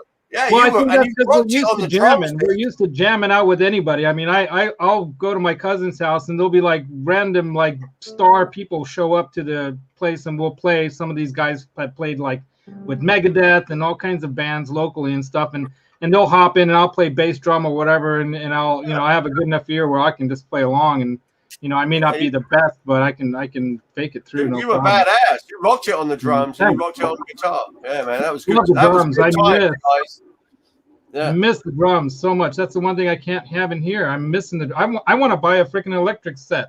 One of Yeah, those. they're cheap. You Rollers. can pick them up, man. You can pick them up for Yeah. nothing now. Yeah, JJ, Yeah. I remember that kid at your house was all over the goddamn place. I got that thing put together and it was playing pretty well. Yeah. Yeah. We had that was. Wow, Aaron that was can play wicked drums time. well too, man. Yeah. Fucking suck at drums, but okay. Well, Y'all are better than me. you are, So. But Aaron, your stuff sounding badass, and you released the songs you've already released sound amazing. The mixes were Yeah. incredible.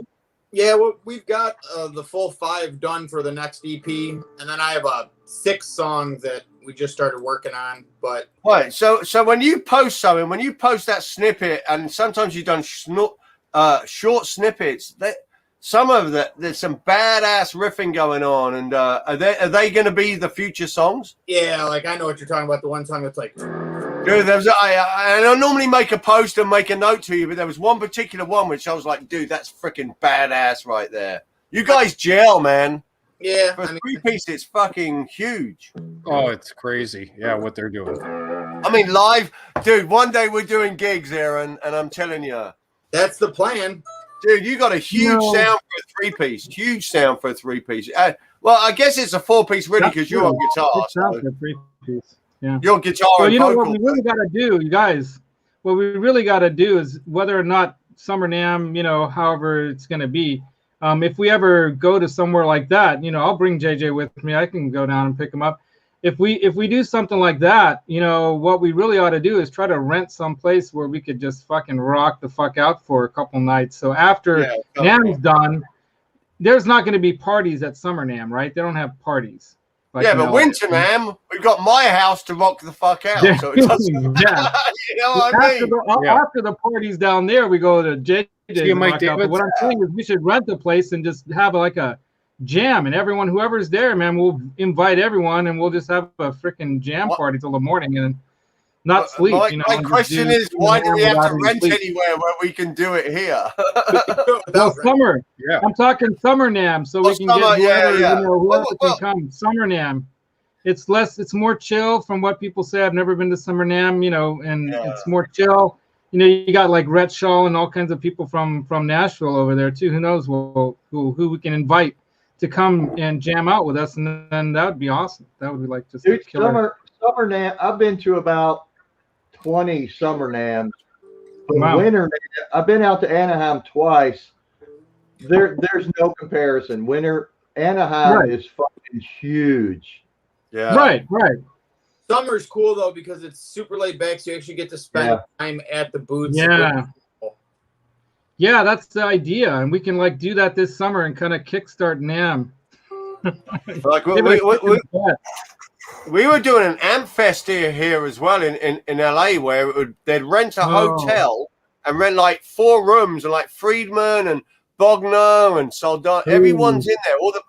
And they rent the rooms, and you crank it in the rooms. I never went to one. I know Sean Pierce went to a couple. Yeah, but hopefully they'll come back as well. But I'm super psyched to go to some of them. BC Rich, he says Summer NAMM is still a bit of a question mark. I think everything's a question mark. We're all dreaming, dude. I think Winter NAMM next year is still a question mark. I don't know. Yeah. Hey, think about it. This African variant gets around, just like the bad China variant went around. If this African variant of this virus goes around, none of the vaccines work against it. So we could be fucked this summer too, man. It could be years before. We're all fucked. It's little by little. We're opening some doors. Hopefully they don't close again, and we just slowly move up the ladder back to where we were. We need to. Yeah, these variants, whatever, they know the figures. They know.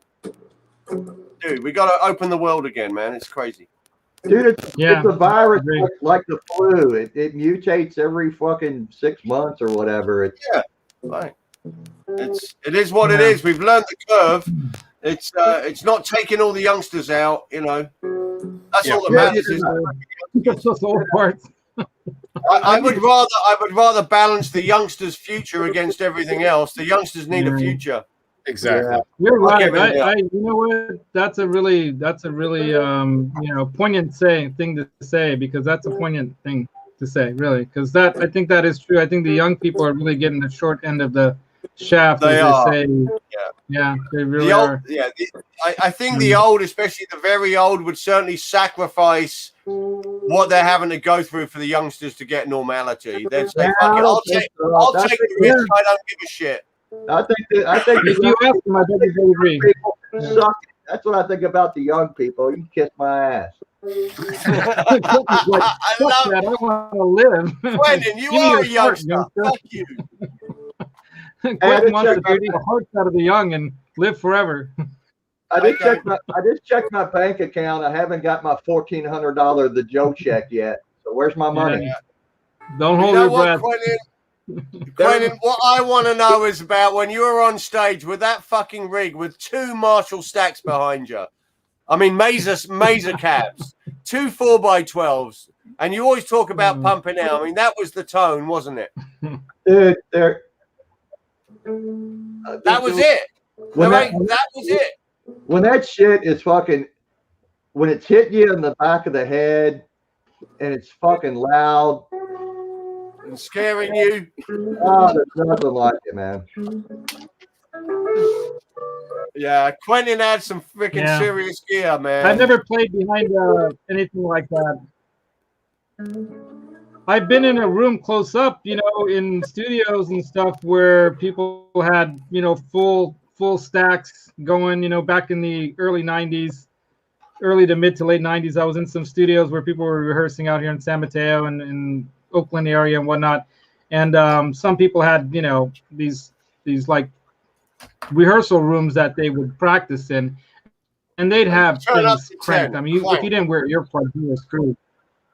But yeah, everything was loud, and they were trying to get that Metallica sound. You know, everybody was like doing that. So everything was cranked so loud, you know, get that sound.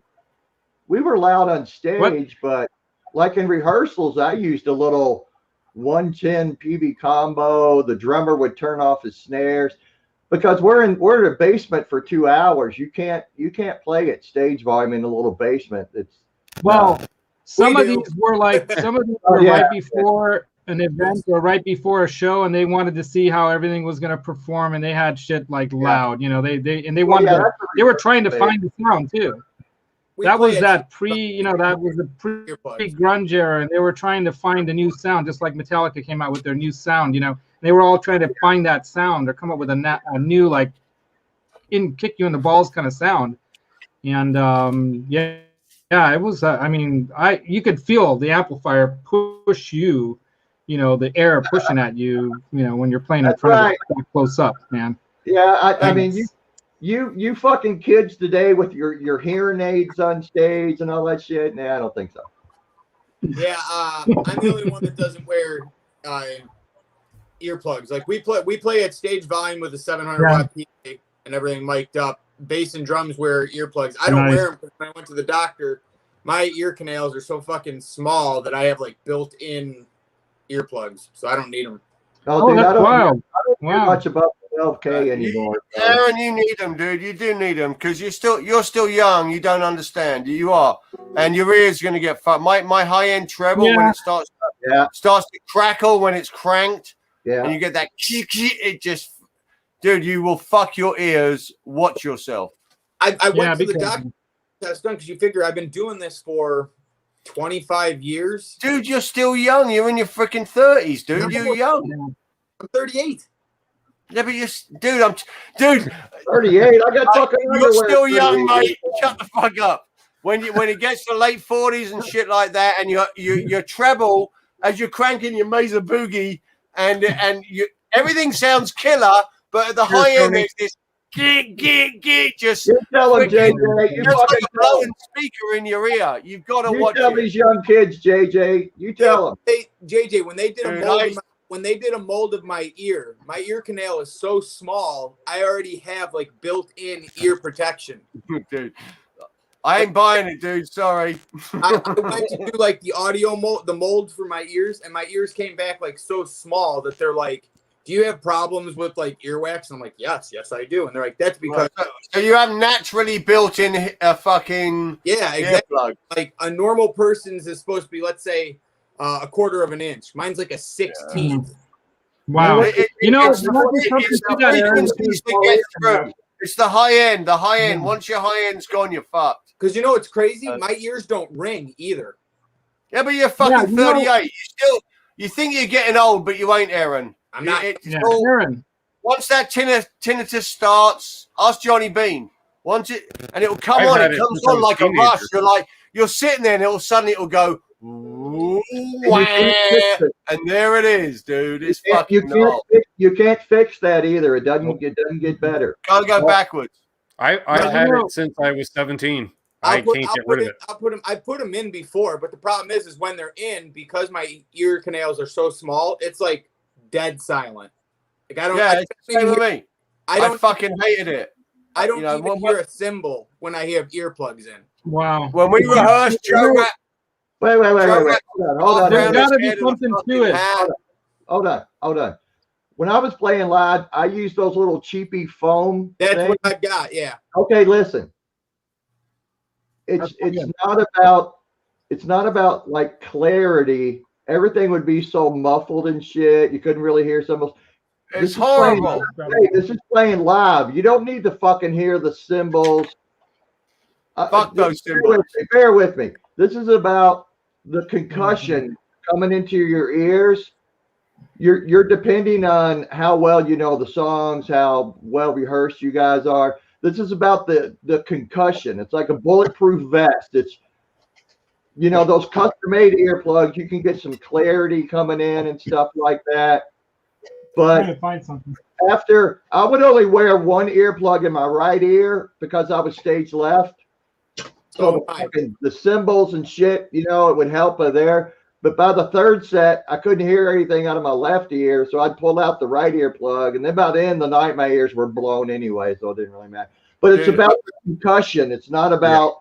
I can't really hear the definition of my guitar, right? Because you're protected against that. That concussion. That's what you're protected against. Yeah. What are your plugs? Not the tone of your guitar. You're protecting against that abuse on your eardrum. Well, once your ears are shot, your tone's gone anyway. You can't hear fucking nothing anyway. I had a massive conversation with Joe earlier. He was, because we've got a new drummer now. So now we're talking about potential starting rehearsals again, proper rehearsals in a rehearsal room. Joe's biggest quirk was always the fucking volume. He fucking hated it. You know what I mean? But we had a really loud drummer. So we were based on him, and his dynamics were always on the louder, heavier side. Even his soft touch was still super fucking loud. And so we're based on him. So with a new drummer, Joe's like, we got to rethink it. We've got to get it as low as we can to where we can fucking focus. Because your ears, it sounds great for like 10 minutes and then it's gone, isn't it? Can y'all get Ben to shut the fuck up so we can talk about some stuff? Yeah. Well, I mean, ears, especially for the younger people in the chat, and Aaron's fucking giving himself his old man already. You're 38, you're fucking young. Trust me. Fuck me, dude. Listen to us old fucks. We know what we're talking about. It is. I used to fucking crank it, and still now, when I walk into the next rehearsal, I will not want anything in my ears, and I will want it fucking loud so I'm feeling it. And I've got to somehow figure out how I'm going to get around that. Because I like to feel the fucking tones. What's interesting is the last month and a half, we've been practicing completely in isolation. So with like headphones on, because we're going to record this EP live off the floor. And that has been, I've enjoyed that. Like that. So you've got you've got mixed mic'd up drums coming through your headset. Yeah, but I get to pick the mix. You know what I mean? It's not like right. So that's perfect. So that's like professional recording, because when you go in professional studios, you get your own mixing desk, and you can basically create your own mix of everyone around you within your own headphones. You've never been to our place. Our place is essentially a studio and a practice spot. Like I've always wondered what it was, because you show up and I'm like, is that a basement? What the fuck is this? No, place? it's he's got what do they call those? Like the quad levels or whatever. You know what I mean? So it's like the middle floor. There is an isolated control room and everything. And then right now we have the bass amp in there. Then downstairs, and the cables are running all the way downstairs into the live room, which has got the drums and bass player playing. Then the cables run out that middle floor. My amp's downstairs too. And then I'm upstairs in like a totally separate room. And we've all got headphones on in our own mixes. And it's just like being in a studio tracking live off the floor. That's how we were doing it. We were on V drums when we were in my place. We were on V drums, and we'd have everything going through a headphone mix. We'd all have headphones on, and we'd get a perfect mix in our headphones. It ain't the same feel, but it works. Ben Coombs, Ben, are you? You okay, buddy? I'm doing fine. Okay. I'll tell you, once you start me and Aaron, and obviously Quentin on fucking making music, because again, that's my deal. Laz is showing off something. I don't know what it is. Ben looks like he's about ready to go make a grilled cheese sandwich, and we're just Ben needs a bone hit.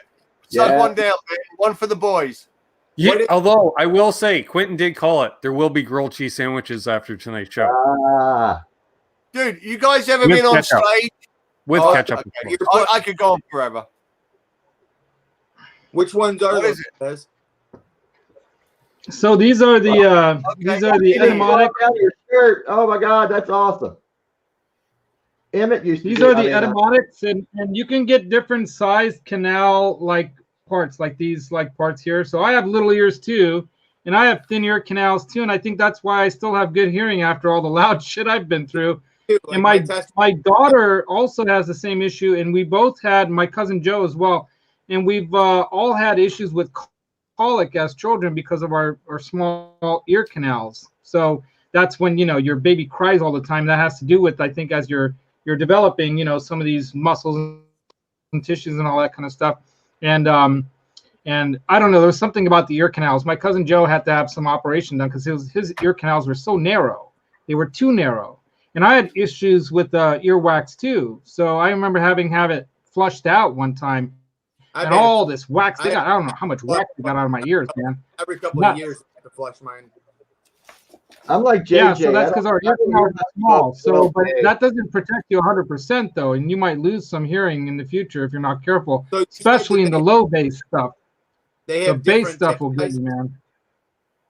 Yeah, they have different sizes. So you can just go on wherever, you know, you go to Flipside and they'll sell you some, you know, anywhere has different kinds of, and these are the high-end kind that have like, you know. Link down below. Yeah, use the link below. But see, these things have so that you can hear sonically, everything sounds perfect. It's not like having these foam things. You know, these foam things are not made. That's for like shooting guns. I was Not for say, music, those things I have not enjoyed. I'm sorry, what? Shooting guns? Shooting guns? What? Shooting guns? What? You use the foam ones for when you're shooting guns, and you use the good kind for when you want to hear music. You know. Well, maybe I'll look into those. And, you got my number. Yeah.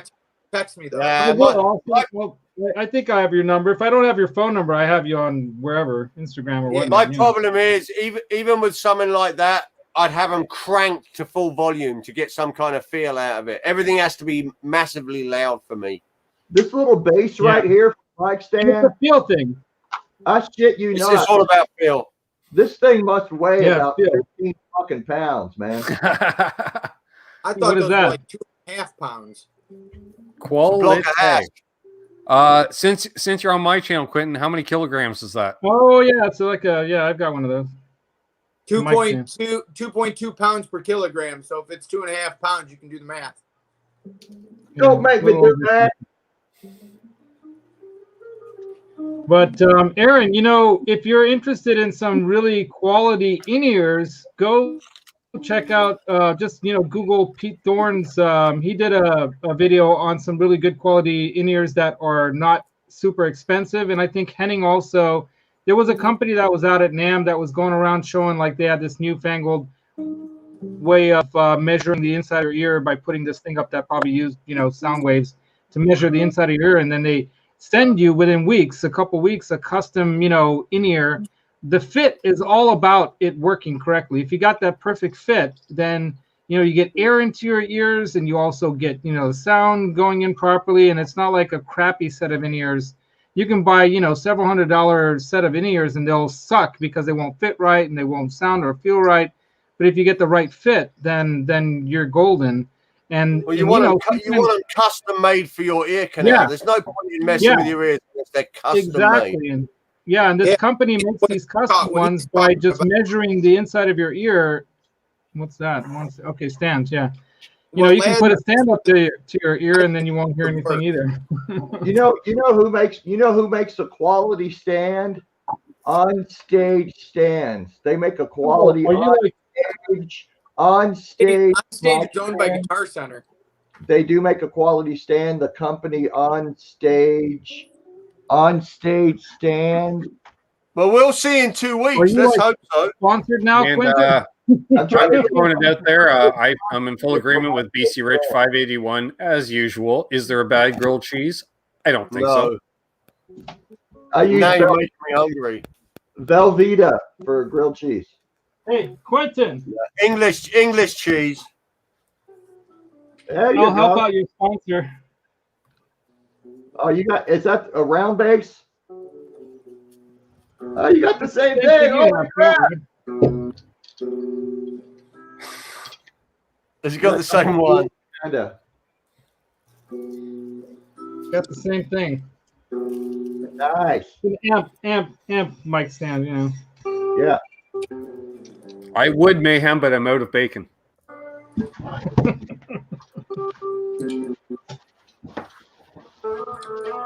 Yeah, but You didn't get one of those, did you? Look, Aaron's going, what the fuck is that? No, I don't have that corn dog thing that you got there. I don't know what the hell that is. That was That's like some that. Did you pull that up out of the ground when you were in Rome? Is that like some ancient condom or something, or what is that? What's really scary is it's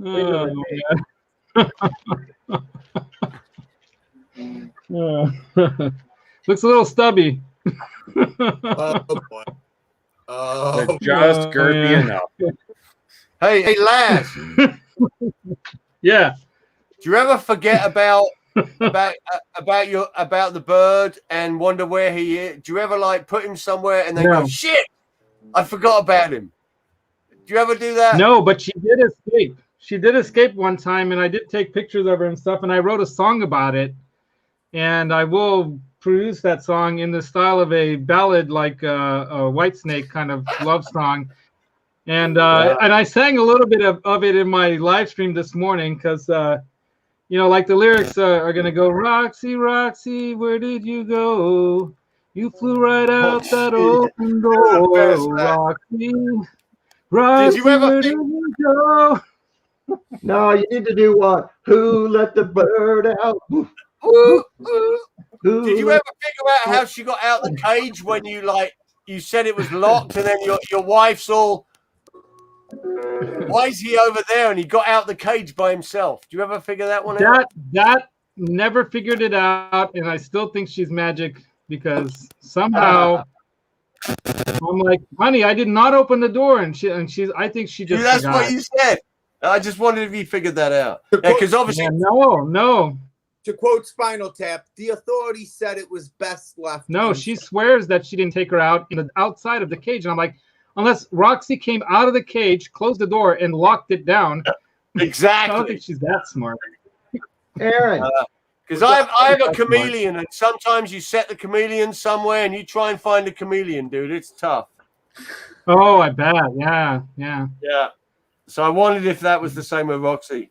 Now, Emmett just hangs, obviously. She's tricky. Yeah. She's smart, and Emmett, when Emmett jumps out the door, he does really well for like about the first maybe 9 or 10 inches, and then it's like gravity. I don't know. Is Brad Miller and Quentin texting back and forth or something? I'm fine. I'm just I'm polite. I'm not just talking over people. Ben is Irie right now. IRIE. Ben is high as fuck. Well, you know what I'm gonna say. Oh, I'm fine. I think what it is Ben is finally realizing what it's like to be Johnny Bean. When you have a show, you invite some other people on, you can just sit back and let the show take over. And you make all the money. Where's all the super chats, people? I sit back, sip on a pint, smoke a bowl. You need one of them lights that changes when people super chat you, and the light changes color, and you'll make a whole bunch of money. That's what Johnny does. You watch Johnny Bean because of the stupid Ned cat. So Emmett's like, you're not watching that show, dude. Roxy's not afraid of anything. She thinks she's a giant parrot. She'll attack the biggest thing. She'll go right after her. I got to point out 2 things here. So one, William DeSilva says, funny, I just ate a grilled cheese sandwich 20 minutes ago. And he went all fancy. He went with provolone on garlic sourdough. Damn. Nice. That's like PRS player, quality. That's like gold. That's Paul. Here's how much money I've made so far on that virus video. That's how much money I've made. $1.87, bitches. Suck on that. Getting rich.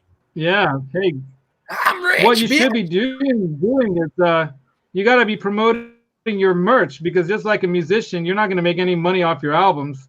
You gotta go out and hit the road and sell some merch. Don't I know it? Right? Links to merch down below. Yeah, Ben. Yeah, there's this thing with a $sign on it down below. Here, let me show you how it's done. All right. Here you go, Ben.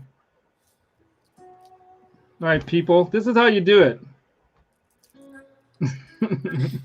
He's like, how do you get Ben's attention? By Laz. Yeah, spread the love. spread the love. Throw, you know.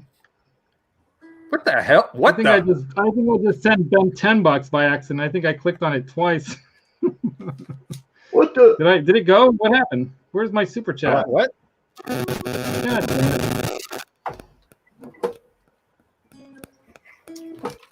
Might take some time to come through. I'm not sure. Aaron, I am not knowing. I'm shrugging. Use? Yeah, look at how skinny Ben is, people. Wow. Aaron, what brand and what gauge strings do you like? 10 to 52, Ernie Ball. Holy shit, you're a fucking man. 10 to 52. Yeah, 10 to 46. Oh, what's going on? Thanks, Brad.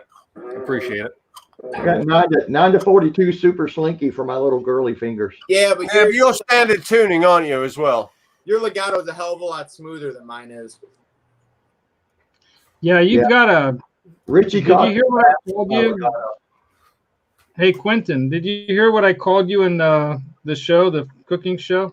Fucktard, or I don't. No, I remember. called you Domo Arigato, Mr. Legato. Domo Arigato, Mr. Legato. Yeah, Domo Arigato, Mr. Legato. That is Quentin. Oh, and thanks, Quentin. You didn't freak out Richie on a live stream for once. Wow, what I do now? I just remember when Richie Kotzen was on Johnny's channel, and you said something about Emmett says hi and stuff. He's like, "What? This guy's Bird? What?"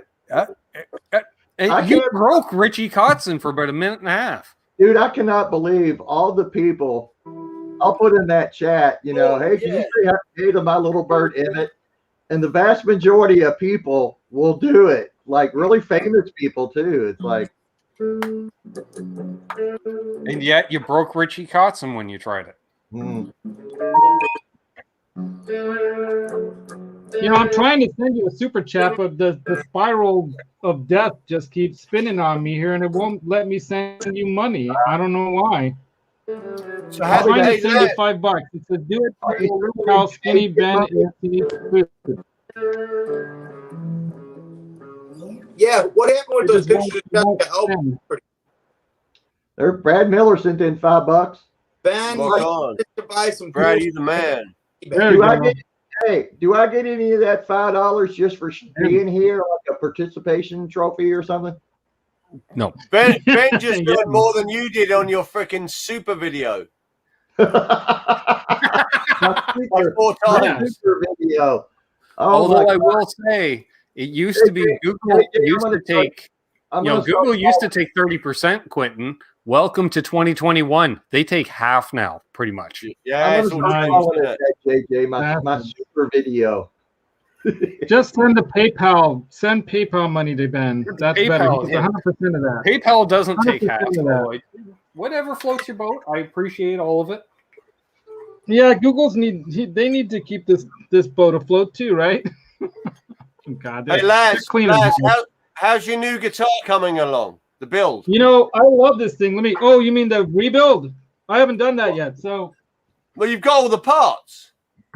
Yeah, so I do have all the parts. You know, I get busy with work and crap. That's the problem. I wouldn't be able to sleep having all the parts sitting there. I'd have to build that fucking thing.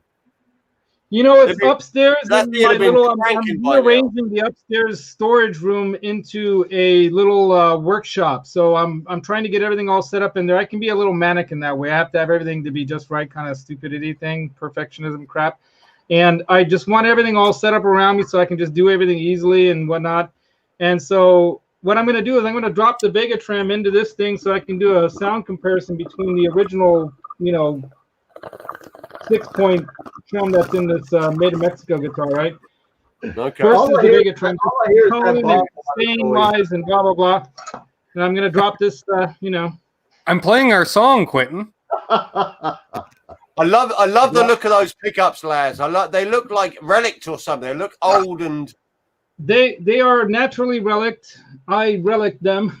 They look badass. I love the look of that guitar.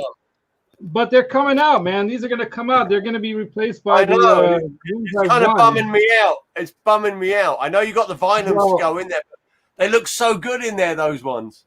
Yeah, I really do like it too. I got to say, but you know what? What I might do is I might buy another body or another something and just drop these in some other body or whatnot, because I've always wanted to build guitars anyway. So. Yeah. And you know, this is the Made in Mexico Strat, so it's a 3-piece body at least. You know, I Doesn't could mean find they're another crappy one. Yeah, and so what I'll do is I'll do this build piece by piece, because I wanna like demonstrate like how easy it is, and also the. Well, we lost you. Roxy bit a cable or something. Roxy went running down his shirt, and then boom, it's done. That's it. That was it. JJ. That was it. And yeah, and Johnny was asking to see Laz's Gretsch. Oh, Laz is back. Laz, grab your Gretsch. Which one? Johnny wants Good. to see it. What's that, kid? My disaster of a pick guard for my Explorer. I've been watching that, and because I said about the freaking coping saw, didn't I? Yeah, I need to get That's a coping. badass, Laz. I need to get a coping saw for it. Whoops. Now we lost him. I meant to solo him and I remove him. Maybe the bongs are kicking in, folks. I like that guitar. That's sweet. I like the blue one, man. The blue one looks badass. Yeah, you want to see the blue one? Oh, the Oh, blue they have one the looks red Gretsch too. You baby want to see the blue. red one? Laz I've got has my Gretsch. red Gretsch too. I can pull that up, but yeah, the D'Angelico is a bitchin' guitar. This has those custom 59. Yeah, that looks sick. Yeah, the custom 59 Seymours in it. Shit, I like They're that one. really nice pickups, and it's got a 6-way toggle switch. That toggle switch is 6-way. Right. What? But I hate these knobs, so I'm taking these Yeah, knobs it's off. like a gear shifter, Quentin. Like Yeah, exactly. Yeah, it's like a Exactly. 6-speed shifter. It's really cool. You go. Let me go closer. You go 1, 2, 3, 1, 2, 3. So 1, 2, Oh, wow. 3, 4, 5, 6. Yeah, it's like 2 sequential 3s. I was looking at those. It goes switches around. at It goes Man round and round. You can Yeah. just switch around like that. Let me see the headstock.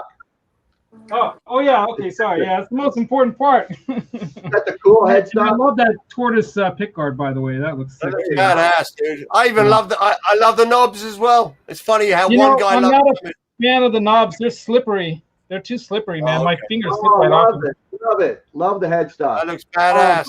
Oh, man. The D'Angelico. Yeah. Yeah, Dude, that's nice. badass. Hold on. I love that color. Let me grab Apparently, the it's red. the Angelico time. Boom! There's another one. There we go. What color would you like it in, folks? Got one more in here. Green. All right, you kids are just starting to be dicks. Yeah, you tell him, Q. You? Did you see my new Gretsch? Let me see the headstock, Aaron. Dude, it's a Gretsch night. Jeez. See, that's just badass, man. It's badass. Aaron, That's is yours that pretty 6-way or 3-way? Very pretty. This is Nice, pretty- Laz. And this one has that vanilla smell. You know, when you open the case, it smells like vanilla. So this is the Bono signature Gretsch chromatic. Beautiful. Nice.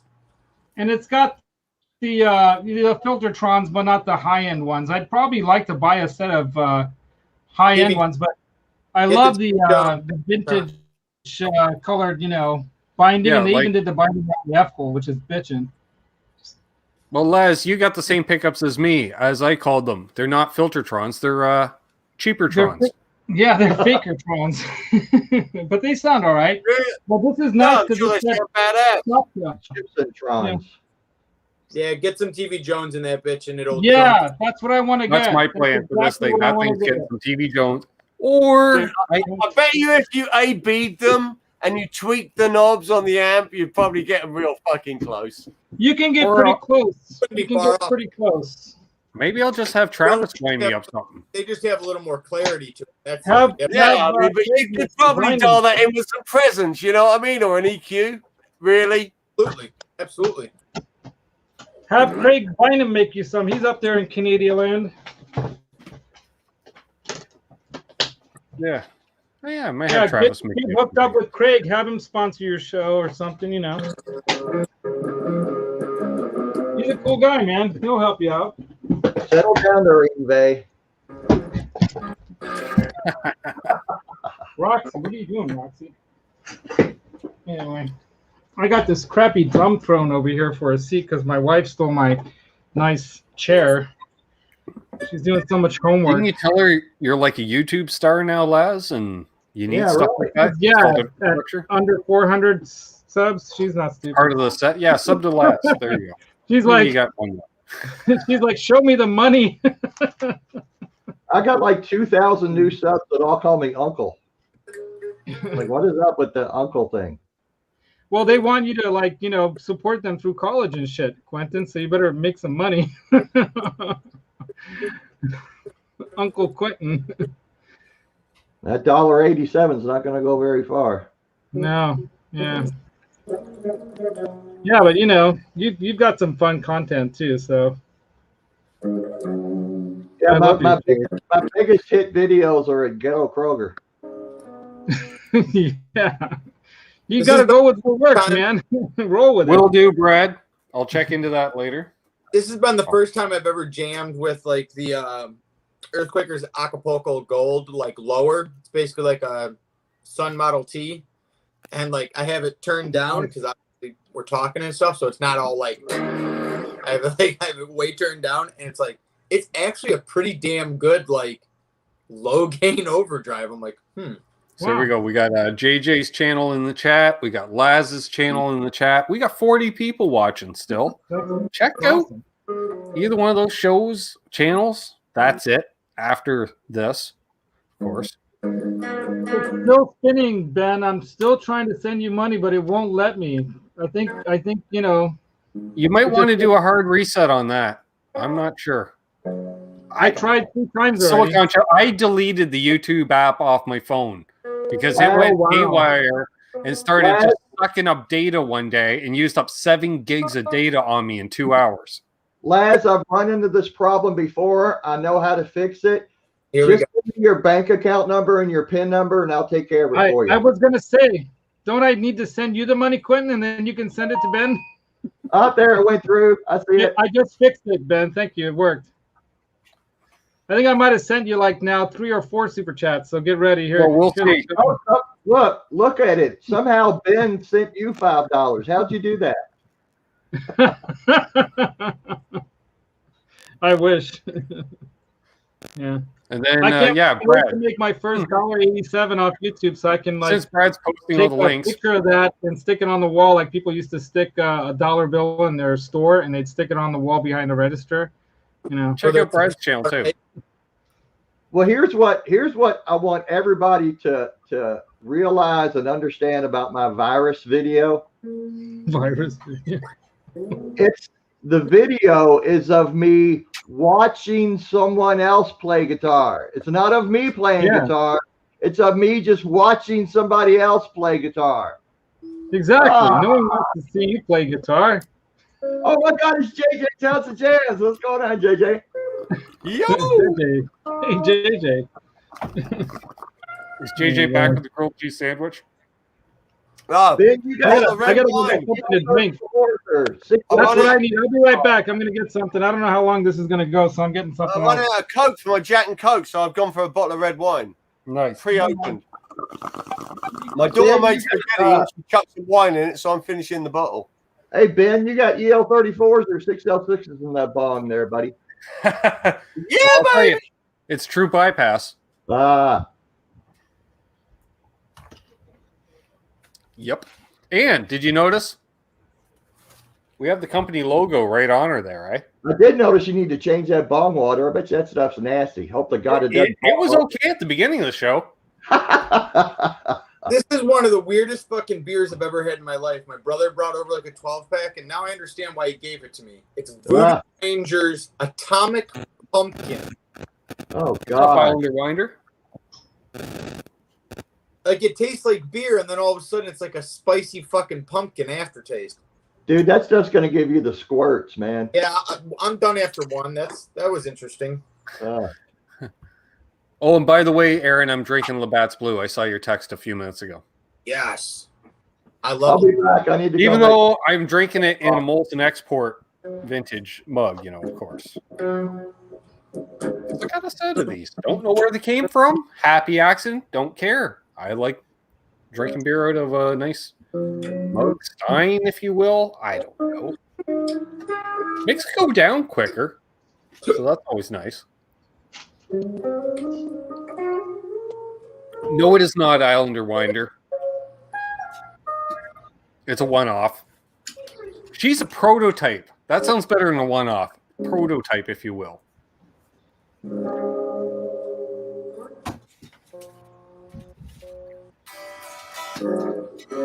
There is mason jars, though, with the logo on the website. I think Brett Miller has one of the mason jars.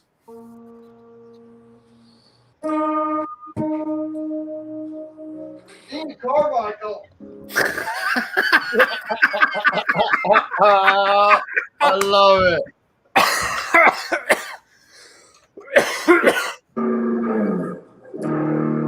Yes. Yeah, she's a custom order, Terry. Johnny's putting down some Bud Lights. Yeah, I've been known to drink a few of those kind of branded cold snacks on occasion. Aaron knows that. He's like, what kind of American beer do you like? I'm like, just get me unlimited Bud Light. I'm happy.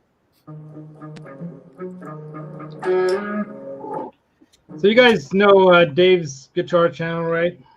Yeah. Yeah, he turned me on to this bourbon called Buffalo Trace, which is kind of a funny name for a bourbon. It's all right. It's pretty good, but Looks kind of murky. Yeah, I've got some ice that was a little, when you have your ice that's been opened already in the bag, and it kind of gets that kind of. That's why. Oh, and I also added a little bit. I like to top it off with a little Grand Marnier. That's what the hell's going on. I'm like, no, that's just That's murky, quite a weird color. Yeah. Yeah. Explains the strange physical appearance.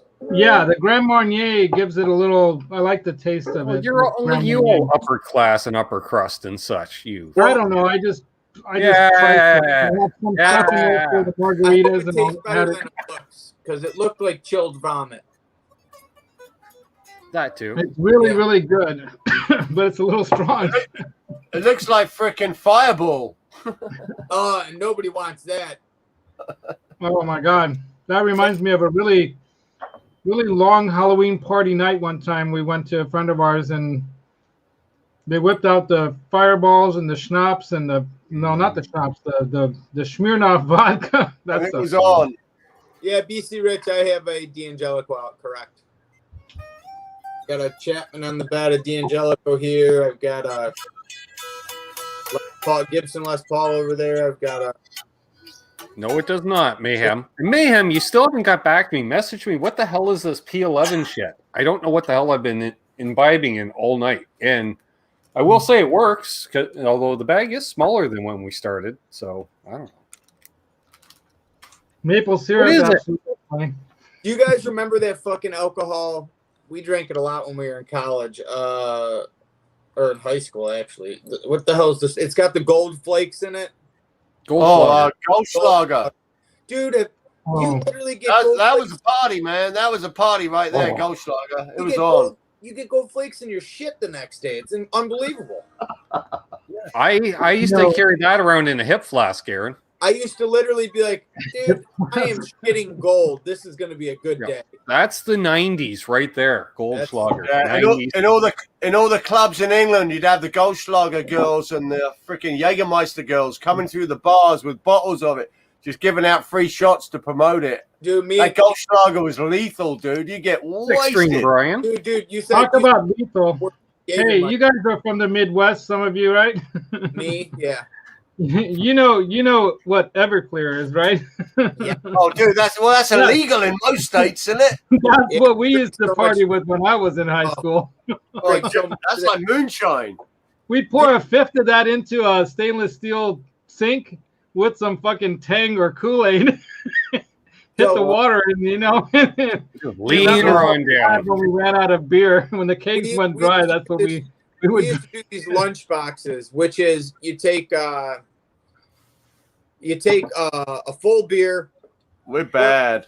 Full beer, pour it out. Then you pour in a shot of what the hell's that licorice taste, or not licorice, that like syrupy taste and shit. Amaretto, yeah, amaretto. Oh yeah, amaretto. Okay, sure. So you pour a beer in, yeah. you pour amaretto in, you pour a little bit of orange juice in. You shit can that. Whoever finishes first is in the clear. Whoever finished second has to do a shot of Everclear. And we would sit that and do that until people literally would like black out standing up into the yard. It's like, yeah, great. We used to play Pass Out with Everclear. You know that game? Yeah, it's a board game. We would call ours Lunchbox and Lose, because the loser would be out for Everclear. Why couldn't Mayhem have written this 2.5 hours ago? Now I know what I'm working with. Jeez Louise, that explains a lot. I wouldn't have done that. It's a strain, obviously. Okay. Yeah. Well, I knew it was a strain, but it was plant number 11, and he lost the damn label. So he says it could be Lemon Kush or Master Kush. And those are my before bed strains, as opposed to going to work doing a live stream strain. So Quentin, you might be a little right that I might have been a little off earlier till I had 2 more rounds, and now I'm back to normal again. I don't know how it works. Dude, I don't know. Back in my day, we had either Mexican or Colombian. Y'all got all this crazy stuff now. Dude.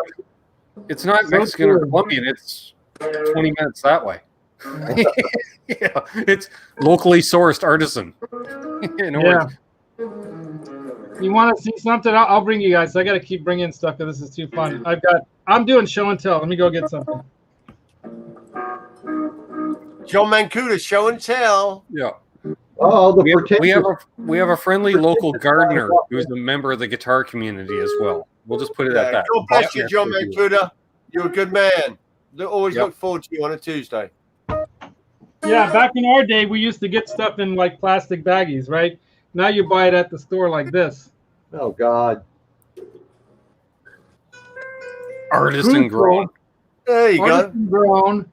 And if the picture would frickin' focus, look at those beautiful fields of bud. It's like a forest. You even have the CBD enriched, CBD rich, blah, blah, blah. I was going to say, JJ saw the photos from last year. Somebody that, I'm not going to say who, Quentin, I'm not going to say who in the chat, happened to grow 12 Christmas trees last year. Damn. Not me. Way to go, JJ. It's got a fine bouquet. Yeah. He had me out there about a month before the harvest, and I'm just like, holy crap. Yeah, and my cousin Art grows it. The guy's place where we go to in Oakley, California to jam out at, my cousin Art. And he has like a fenced in part of his backyard, and he grows it every year, and he's got like as many Christmas trees as locally allowed. Well, and he got a complaint last year from some neighbor that it smells so stanky. Well, that's the thing. Like we're all allowed 4, but due to circumstances, I'm not about to have my 4. So I just told someone in the chat, you can have my 4, and just tell them I'm out there once a week. Just put them off in the corner. Right on. And if it's anything like last year, which was the best grow season in 40 plus years, we'll get more 9-foot tall trees by the end of the year. He gets these he'll have like these big mason jars this size, just in his closet. Like when we do jam night, he has a bunch of them inside the little room that he usually uses as his office, and he trades and buys and does like sports memorabilia and whatnot because he's a sports fanatic. He was a really good. Thank you, Robot Master Switch. He says, and he has like jars of this stuff. He's just got jars of it. We had a couple of guys here in Kentucky got arrested for stealing a bunch of hemp. It's like, did you know how much hemp you got to smoke to even catch a buzz? I don't think that doesn't do anything for you. Yeah. I know. To make some wicked necklaces. There's 90s for you. I have a hemp guitar strap. Yeah, how much does that dig into your shoulder? It's like non-alcoholic beer. Yeah, CGS will have drinks that sometimes. He's like, I've got gas. And I'm thinking, it's your body rejecting the fact that you're drinking beer without alcohol. Yeah. CGS is awesome, dude. Dude, Yeah, I was loving his show today. In He had a fact, great show today about the ghost guitar. That was funny. He's a fun hang doing this. Oh, let alone just watching him, and then you hang with him away. He's the life and soul of the party, dude. He's such a presence. He is. He's such a presence. He's like fucking the guy from JHS Pedals. dude, Such a presence. Yeah. He's got so much happy energy. It's insane. He's got like that glowing face that he's just smiles Trying to like make- a cat. You know? Yeah. He's got the that best. Professor smile. The Yeah. Walter dude. The Walter dude. Yeah. What a character. He's What awesome. Walter? Walter. Walter. Dude, we really missed that shit this year. It was going to be such a good time. Yeah. that was a good night of jamming with these two. Uh-oh. What you got there, buddy? Earthquaker Devices, Acapulco Gold. That's Nice. a huge freaking knob right there. Yeah, it's because it's just loud, loud, loud, loud, loud. Yeah. That's it. Wow. And then one of my favorite reverb pedals. This is the Native Audio Ghost Ridge. Oh, nice. This thing's freaking ridiculous. You can store 4 presets on it right here. And see, unlike a lot of things, it's like you set what you want, you hold down, it's saved. Then if you want to go Simple. 1, 2, 3, 4, you literally just click through the second foot switch and it switches. Right. All right. All right. Does Just that so have a shimmer on it? What's that? A shimmer? No, it's got room, plate, hall, and spring. Okay. But this is And just to make Quentin laugh his ass off, I just got a text message, and it said, "Did you find the hash?" And I went, "There was hash in that bag." explains a lot. Oh, I haven't smoked hash in so long. I used to love making a salad. I will be soon. Making a salad. That's what we called it in Colorado. Making a salad, mixing hash and pot together. You Sprinkle make some a hash salad. on top of your bong hit. Right, right. That's all we had in England, man. That's all we grew up on. Moroccan hash and Lebanese hash There you go. and I was Indian gonna hash, say, Nepalese temple ball, Kerala grass. I've never heard it Nice. called salad. That's awesome. Caesar salad. That's what we I called it, smoked a salad. Yeah. A few times. That's a weird heavy high. It's a super heavy high. Fuck me. Yeah, You have it is no a heavy idea high, these that's days, true. Dude, I hit That's a a vape heavy pen one. last night, knocked the shit out of me. A freaking vape pen. I was like Right. asleep before midnight. Done. I took 2 big hits, thought I can deal with that, and it expanded in me like a freaking freight train. So I coughed really bad. I had to walk around the house for like 30 seconds just to reconnect my thoughts, and then it was like boom. JJ, Another hit, and then I was asleep. Joe's on me and Joe listening to frickin' The Simpsons at 4 a.m, full blast on the frickin' TV. See you, were Johnny. Here's Johnny. Thanks for stopping in out. tonight, man. Johnny. Good times, brother. JJ, here's the story for you. First time I ever smoked hash, my band was on tour and we were playing in Provo, Utah. And we went back to this dude that was putting us up for the night. We went back to his place, and first off, they had turned a baby bottle into a water bong. So we were smoking out of a baby bottle, Nice. which was interesting. Nice. Yes. I'd never smoked hash, and all of a sudden I was so high. I remember being like, I can't fucking get up. And all of a sudden I noticed myself walk. I'm in my head. I remember I can't get up, and all of a sudden I'm like, huh, that's weird. I'm walking. And I'm Your like, body won't Aaron, cooperate. you're a useless stoner. You were never born to be a stoner. You're 180 of a stoner. It just wasn't you, was it? no, well, dude, no. When I was younger, all the time, yeah. But You did? oh my god, sun up to sundown for like 8 years. You didn't even touch it when you were here. I think you had 1 hit, and then you were useless that one night. Yeah, but he's also on other medication. I was like, I've been on opiates for 6 years. Oh yeah, well that You still got really goofy when you took that 1 hit of weed. Well, that's exactly the problem. Is once you're on that type of shit, dude. Oh, that's the real stuff there, Quentin. I do, Scott. Yeah, Quentin's got the real shit right there. That shit will put us to sleep. You start I don't take whirling around. pharmaceutical Aaron, medication. Let me tell Aaron the the story of the last time I ever smoked weed. I was at home by myself, and I just took a few hits off a joint, and I found myself walking up and down my driveway because I was convinced I was going to forget how to breathe. I was so scared. You get affected like my wife. My wife has the same kind of effects. She'll have hallucinogenic kind of effects, like reefer madness effects on her with pot. Not everyone does. Most people don't. You're such a stoner rookie. To your point, I smoked that hash, and our van is parked across the street. So you've got the house that we're staying in here, the street, our van, and our van's facing that way. So I've got to go around to this side to get my bag out. I get my bag out, but then I turn around, so I'm facing this way. The house is on this side. I freaked the fuck out because I thought the house moved. I'm like, oh my God, the fucking house moved. I lost the house. Where is everyone? And all of a sudden I hear the rest of my band like, what's taking so long? And I'm like, where's that noise coming from? All of a sudden I step to the side and I look over the front of the van and I'm like, oh, the house is on that side of this. I'm never smoking hash again. That's exactly what I thought. This is fucked up, man. It's the best stuff in the world, man. Joe was round last night, and we were hitting that vape pen really hard, and we got freaking annoyed. And like we're playing music, and I'm jamming on the guitar, and I'm not facing him, and he's drum programming. He's like getting the tempo and drum programming, and he goes, "Did you see those flashes?" And I'm all, "What?" He goes, "Those flashes." I'm like, "No." And he goes, "Seriously, I just saw some huge flashes, like lightning or something in the room." I'm like, "No, I didn't see that." And then like an hour later, we're outside the house, and he goes, "Dude, tell me you just saw those flashes." And I'm like, "No, I didn't see those flashes."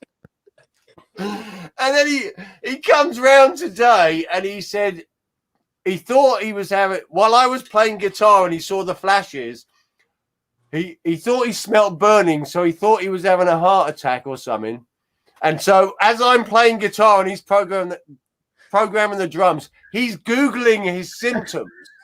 Oh, shit. He tells me this today. You should never do Googling that. his symptoms for the flashes and considering can he smell burning. Did it come back with, are you on drugs? I'm like, I was laughing so hard today, man, when he told me that story. The fact he was Googling his symptoms while I'm playing the fucking guitar. How funny would that be? Like WebMD comes back with, you're on drugs. Well, no, the WebMD comes back the potential heart symptoms. So he started freaking out. So I'm like, no, dude, I never saw the flashes. So then we got into a whole other fucking conversation, but that was funny as fuck. If you're having any type of symptoms, you should. But it was the vape pen. It was the vape pen. That shit. Never Google your symptoms, dude. Dude, the vape pen got us so freaking high, Q. You have no idea. Weed gets you high, but the vape pen is a whole different level. Oh. See, back in my day, it's fucking nuts. Back in my day, I mean, I don't know if you can see or hear me, but a lot. I didn't smoke a lot. If I can't see it, Les. Jump in again. I would take like 2 or 3 hits. It'll take a second. The weed we smoked back in my day, it would do 2 things. It would make you laugh your ass off and crave nacho cheese Doritos. Yeah. Nowadays, you take a hit off some of this stuff, you're in the corner slobbering. Yeah, I've seen people. That's how you know it's working. Dude, it was working last night. My daughter made a lemon cake. She brought out 2 huge portions. We were on the couch passing out. I couldn't eat all mine. Joe finished his, and then he goes, "I've got soccer in the morning." He goes, "Are you going to finish that?" "I'm going to finish." He literally ate half a freaking cake of lemon cake. It was ridiculous. Funny night.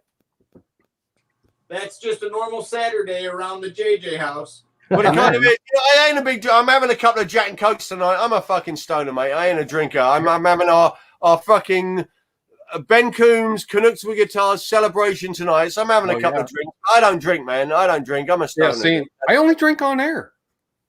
I kind of do, you know. Aaron knows that. I only drink on air. And the first time I was like, "Oh, I thought you drank all the time." He's like, "Nah, I just have a drink while I'm, doing the show." And I was like, "Oh." And then I quickly learned, I was like, oh, but you smoke around the clock. Got it. Yeah. That's Hey, around the clock, exactly, Aaron. Well, dude, Ben, I remember over, out in All right, Ben, back. over your left shoulder on the floor. What is that black PV amp? Is that a Mace or a Deuce or? Right Who, down me? there. Yeah. That's Yeah. an original. That's a rectifier. Me?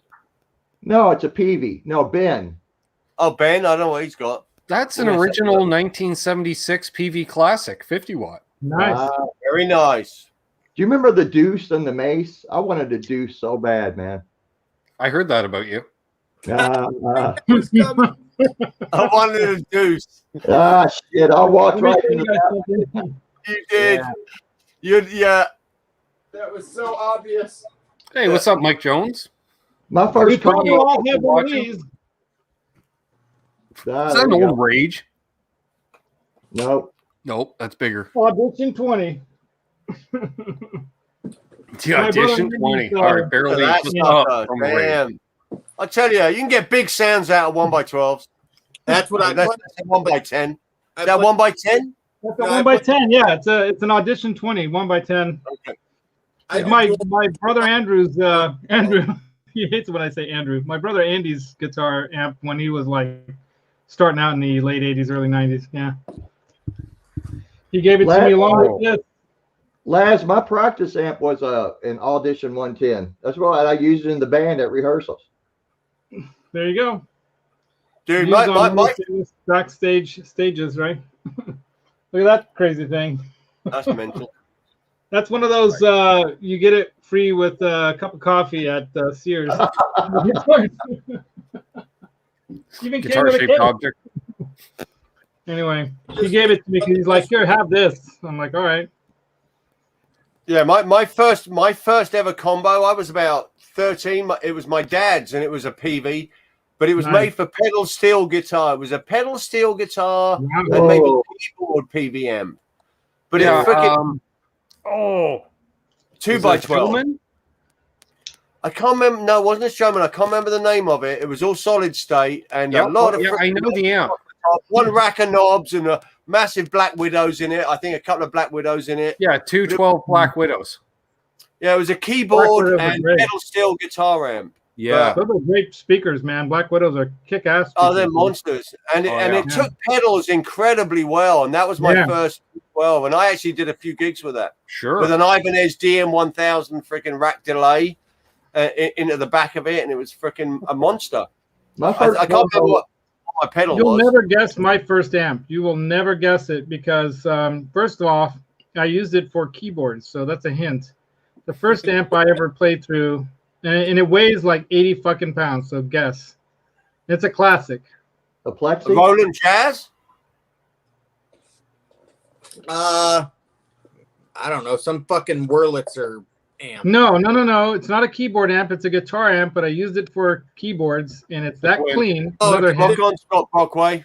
Thanks, brother. Twin. I'm going to look it back up to remind myself. Yeah, it was a silver face twin.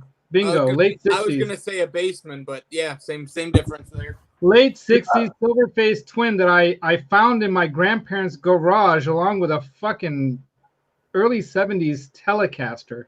I knew No, it's nothing not, about man. the car. I knew nothing about it. And unfortunately, I 80s metal, you're like, why doesn't this thing sound good? I'm turning it up to 10 and 11 and it still sounds like shit. Why can't I get it to sound like rock and roll? I didn't know about pedals. I didn't know about any of that stuff. And then my friend Corey's like, hey, take this and plug it in front of it. SD, a social distortion. Social distortion, you rock, man. And I saw Social Distortion live several times. I love that band. Anyway, I I fixed his put boat. that SD in front of it, that Boss pedal, and I'm like, ah! It was great. My first combo was a Fender Super Twin, and the Super Twin was the one that had the separate distortion knob on it, which Right. but it was Why? dude, that amp was a 212, 180 watts all tube. I don't know even what the wattage on a Twin Deluxe is, but that's what I had. 85 on a twin. Yeah, I had a silver face twin deluxe with the little side metal like slats so you can aim it sideways up at you, Yeah. you know.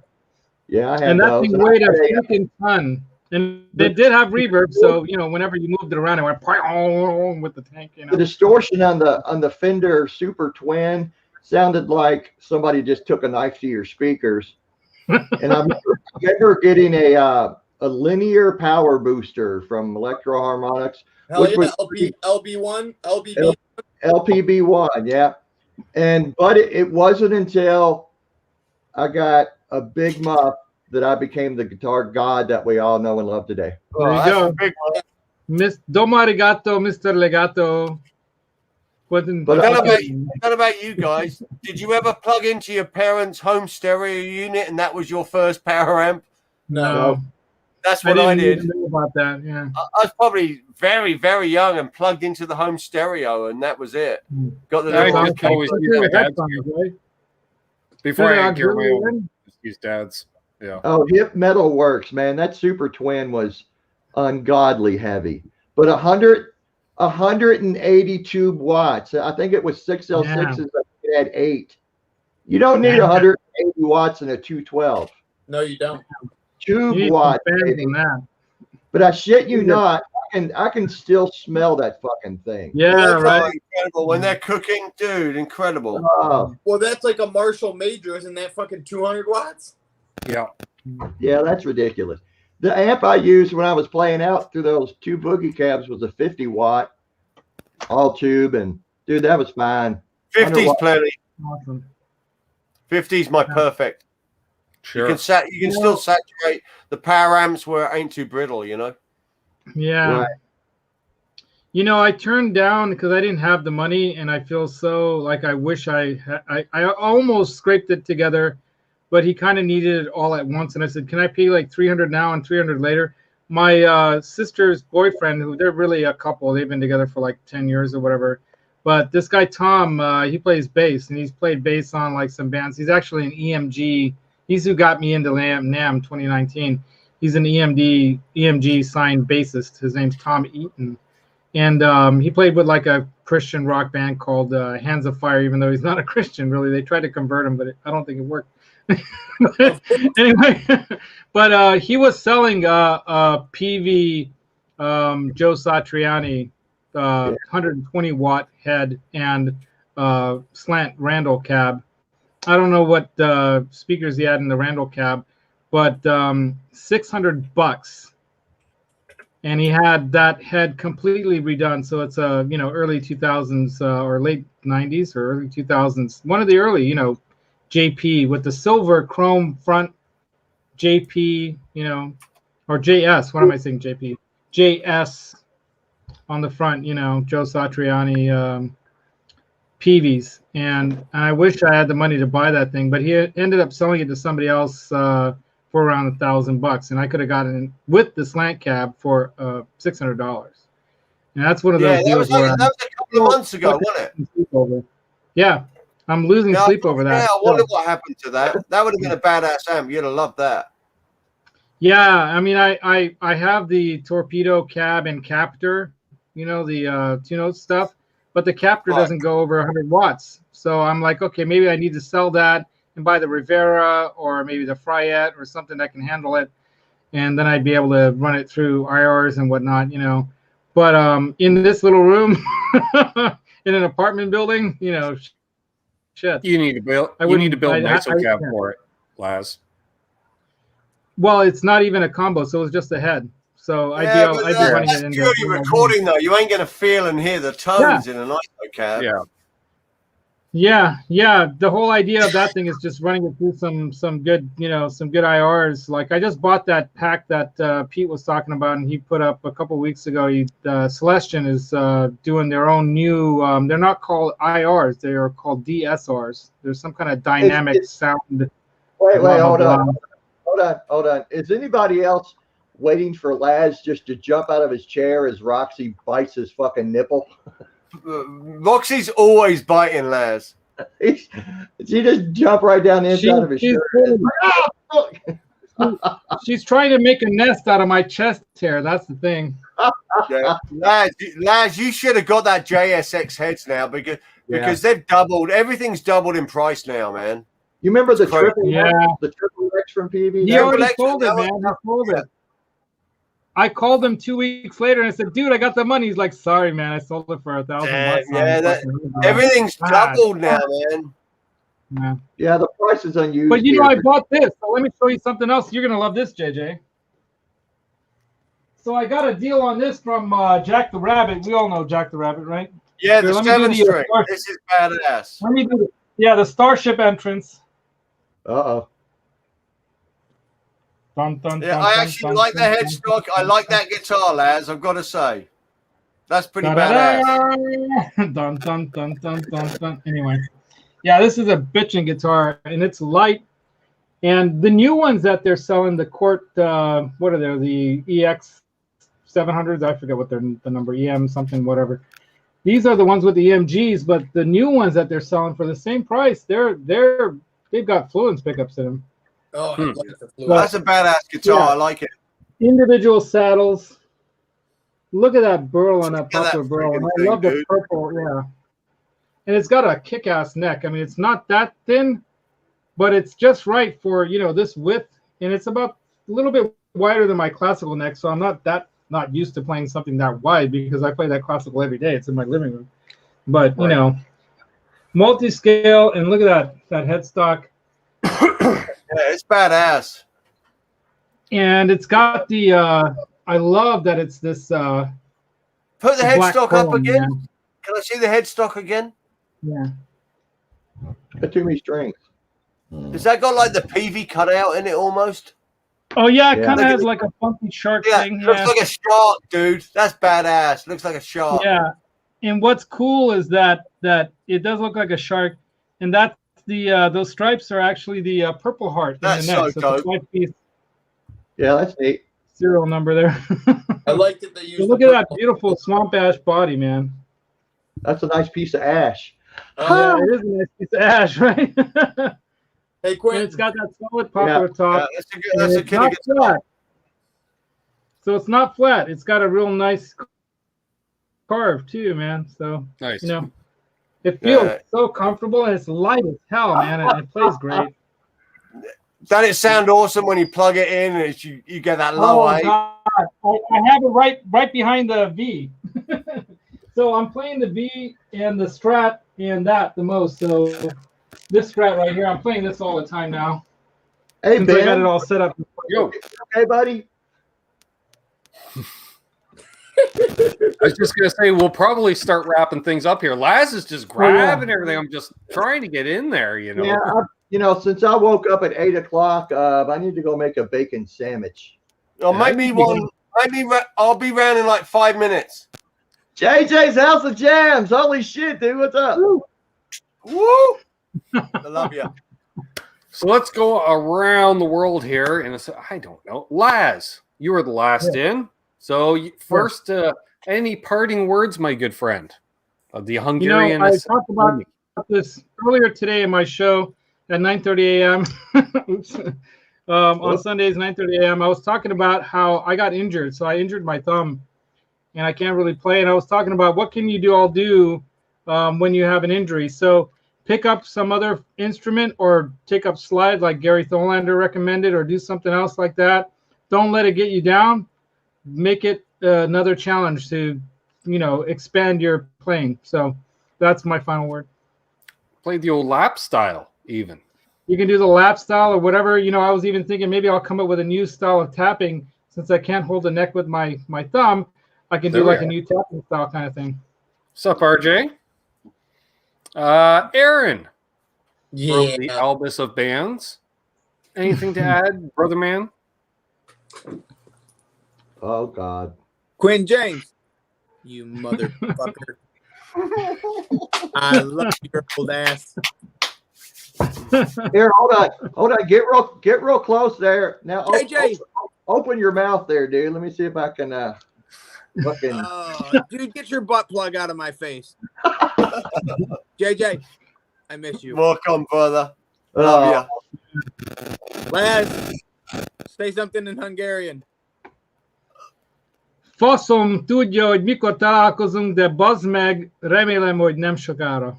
No, Oh, he that's just in the other said room. He just said something There about was your some mom. swear words in there. Look it up. I will. Ben Coombs, Was that something about Tonewood? my older twin. I love you. Love you too. That's all. Like a Brokeback Mountain show or something. Speaking of which, hey, look, it's Quentin James. Yeah. I always wondered why they called it broke back. Like, were they that rough on each other that one broke the other's back? I don't want to know. I'm Easy good. now, boy. Why did you have to go and say that for, dude? I don't know. It popped into my head and I had to let it out. Sorry. That's what she said. Okay, I guess I'm next. Aaron.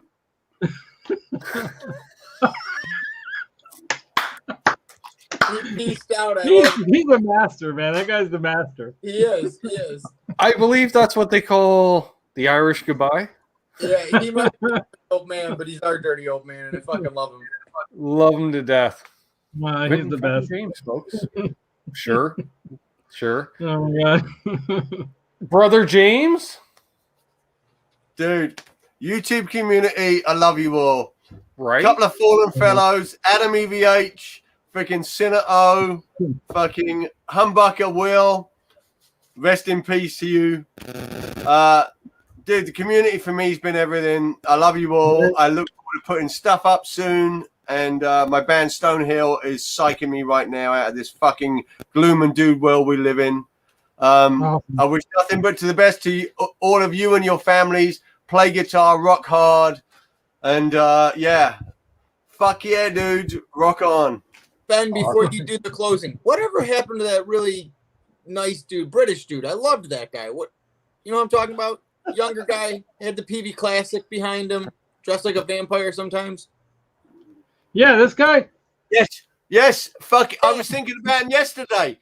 I messaged him like a year ago, just saying like, "Hey man, just checking on you." Never got anything back. Has anyone heard anything from that dude? Not a word. I think if there was a story, his was intense. I don't know, man. Yeah, I think you know, at the very same time, let's talk about him. What was his fucking channel? Phil Mosley. it was Phil Mosley Music. Phil Mosley Music. Yeah, right here. He tripped out. Dude was a cool dude. You know what man. happened? I think what happened. I was in contact with him after. I think I know what happened. He wasn't being clear about, like, he was talking about doing some videos with Cubase and stuff. Honestly, I think him and Chicken Guitars, you remember her? They both did right there, dude. And I don't think it has anything to do with them as a couple or something, but I think they both kind of did not dig some of the negativity they were getting from some people in the community, and they just said, you know, I'm putting a lot into this, but not getting much out of it financially and otherwise. And I think they just decided that, you know, it's going to take so much effort to make something, you know, come out of this. I mean, you have to put in years to look at Ben. He's the anomaly. He's the anomaly. You never do it for fucking anomaly? money. What are you talking about, guys? I've been doing it for 3 years now, over 3 years. But that's why you're the anomaly. most people, you know, they don't make it for way longer. I was thinking after a year or two, I can hit 1,000 after in my first year. You know, you can't get 1,000 subs in the second year, except if you're Ben. And the thing is that you really have to stick with it. Look at Johnny Bean, man. That guy's been around forever, and he's not even at 8,000 yet. So the bottom line is that it's not going to work out for you if you're doing it for money. And if you want to make it as a musician, I think he and Chicken Guitars might have had something else going on. Even like Jack the Rabbit, you don't see him around a lot because he's got something else going on. I know the guy; he lives in the area. He's got something else going on, so he's putting his energy into that. And you know, you got to be wise about how you use your time. You're only, you know, you've got only so many years of life, and you got to take advantage of life. So honestly, I don't think there's anything bad or negative going on with Phil. I think he just has other stuff going on. But I think it's sad that he failed. We are a family on these communities, and when someone goes missing, it's weird. Yeah, and I hope he comes back just like Cheddar recently came back. right? Cheddar And came- chicken comes guitars as back. well. Yeah, Did you he say came Cheddar back just- because Cheddar came back. Yeah, Cheddar's back. yeah, he's been joking around in some of the chats. I didn't Yeah. know Cheddar So was gone. Cheddar's back. Dave, since he came back, I'm gonna have to say hi to him. Yeah, he was Yeah, gone for send him a a message spell or there. I whatever, saw because he was he's back a back. little while, just here and there, and then he jumped into Yeah. Phil McKnight's chat, and I noticed he was made a moderator right away, which Okay. I was like, Yeah, exactly, because Cheddar was a longtime moderator for Phil, so it's like, oh, Yeah. Cheddar's back, boom, you know. Yeah, Okay, I well, think whatever happened that to was him, nice he touch might have there, been threatened or something. I think he got threatened by some psycho or something. It's happened. You remember what happened with what's his name? God, groovy guitars dude. What's his name? Fuck, Scott Grove. Okay, You guys know I Scott don't. Grove? Had a fun So hang that's with more Ben. old school. Okay, that's on like his 5-6 channel. years ago. So if you guys want to Talked see a about- funny video, go check out Scott Everyone was Grove's thinking about you and Gibson singing good thoughts. tone Positive vibes. polish. And we do the best. There we are. Well, Anyway, on that let note, Ben in this because he's got to go to sleep. trying to wrap up the show here. You just keep going. You got energy. I can't stop talking. See, the key is you got to be with me in person, because you know what happens then. You try to keep up, and then you're like, but nope, not so much. That's okay. Plus, it's early there. It's 11 p.m. I got to make a sandwich or something. I'm just saying. So I want to thank everybody that tuned in tonight. I want to thank definitely everybody on the panel, even Quentin James. We're coming up for 3 hours in like 2 seconds. Oh, we hit Badass. 3 hours. Yeah, we're at 3:01 and something here. I'm showing. Badass. What a great So- night. Thank you all for hanging, guys. Yes, 81 thumbs ups apparently, according to Rising Havoc. Awesome. Let's see. John says, Ben, you've done very well very fast. 2 days after I first saw you, end up getting shoutouts and collabs with all well-known channels, modding for everyone overnight. Well, that did start happening, and it's just been that, full throttle, as JJ and I discussed on May of 2018. Big Full time. throttle. Big time. And so I'll be back tomorrow night with Bent Tom for Canucks with Guitars. Again, thanks We love everybody you, on Ben here. Tom. Thanks everybody that tuned in tonight. Thanks to the patrons, the channel members, those who contributed to the channel. Of course, everybody just tuned in, left a thumbs up. If you're new, subscribe and all that fun stuff, please. And one of these weeks, I'll have it. Is it under? Yeah, brand. There's all these options, and one of these weeks, I'll choose the right one. Here we are. Cheers. Rock on. Peace, everyone.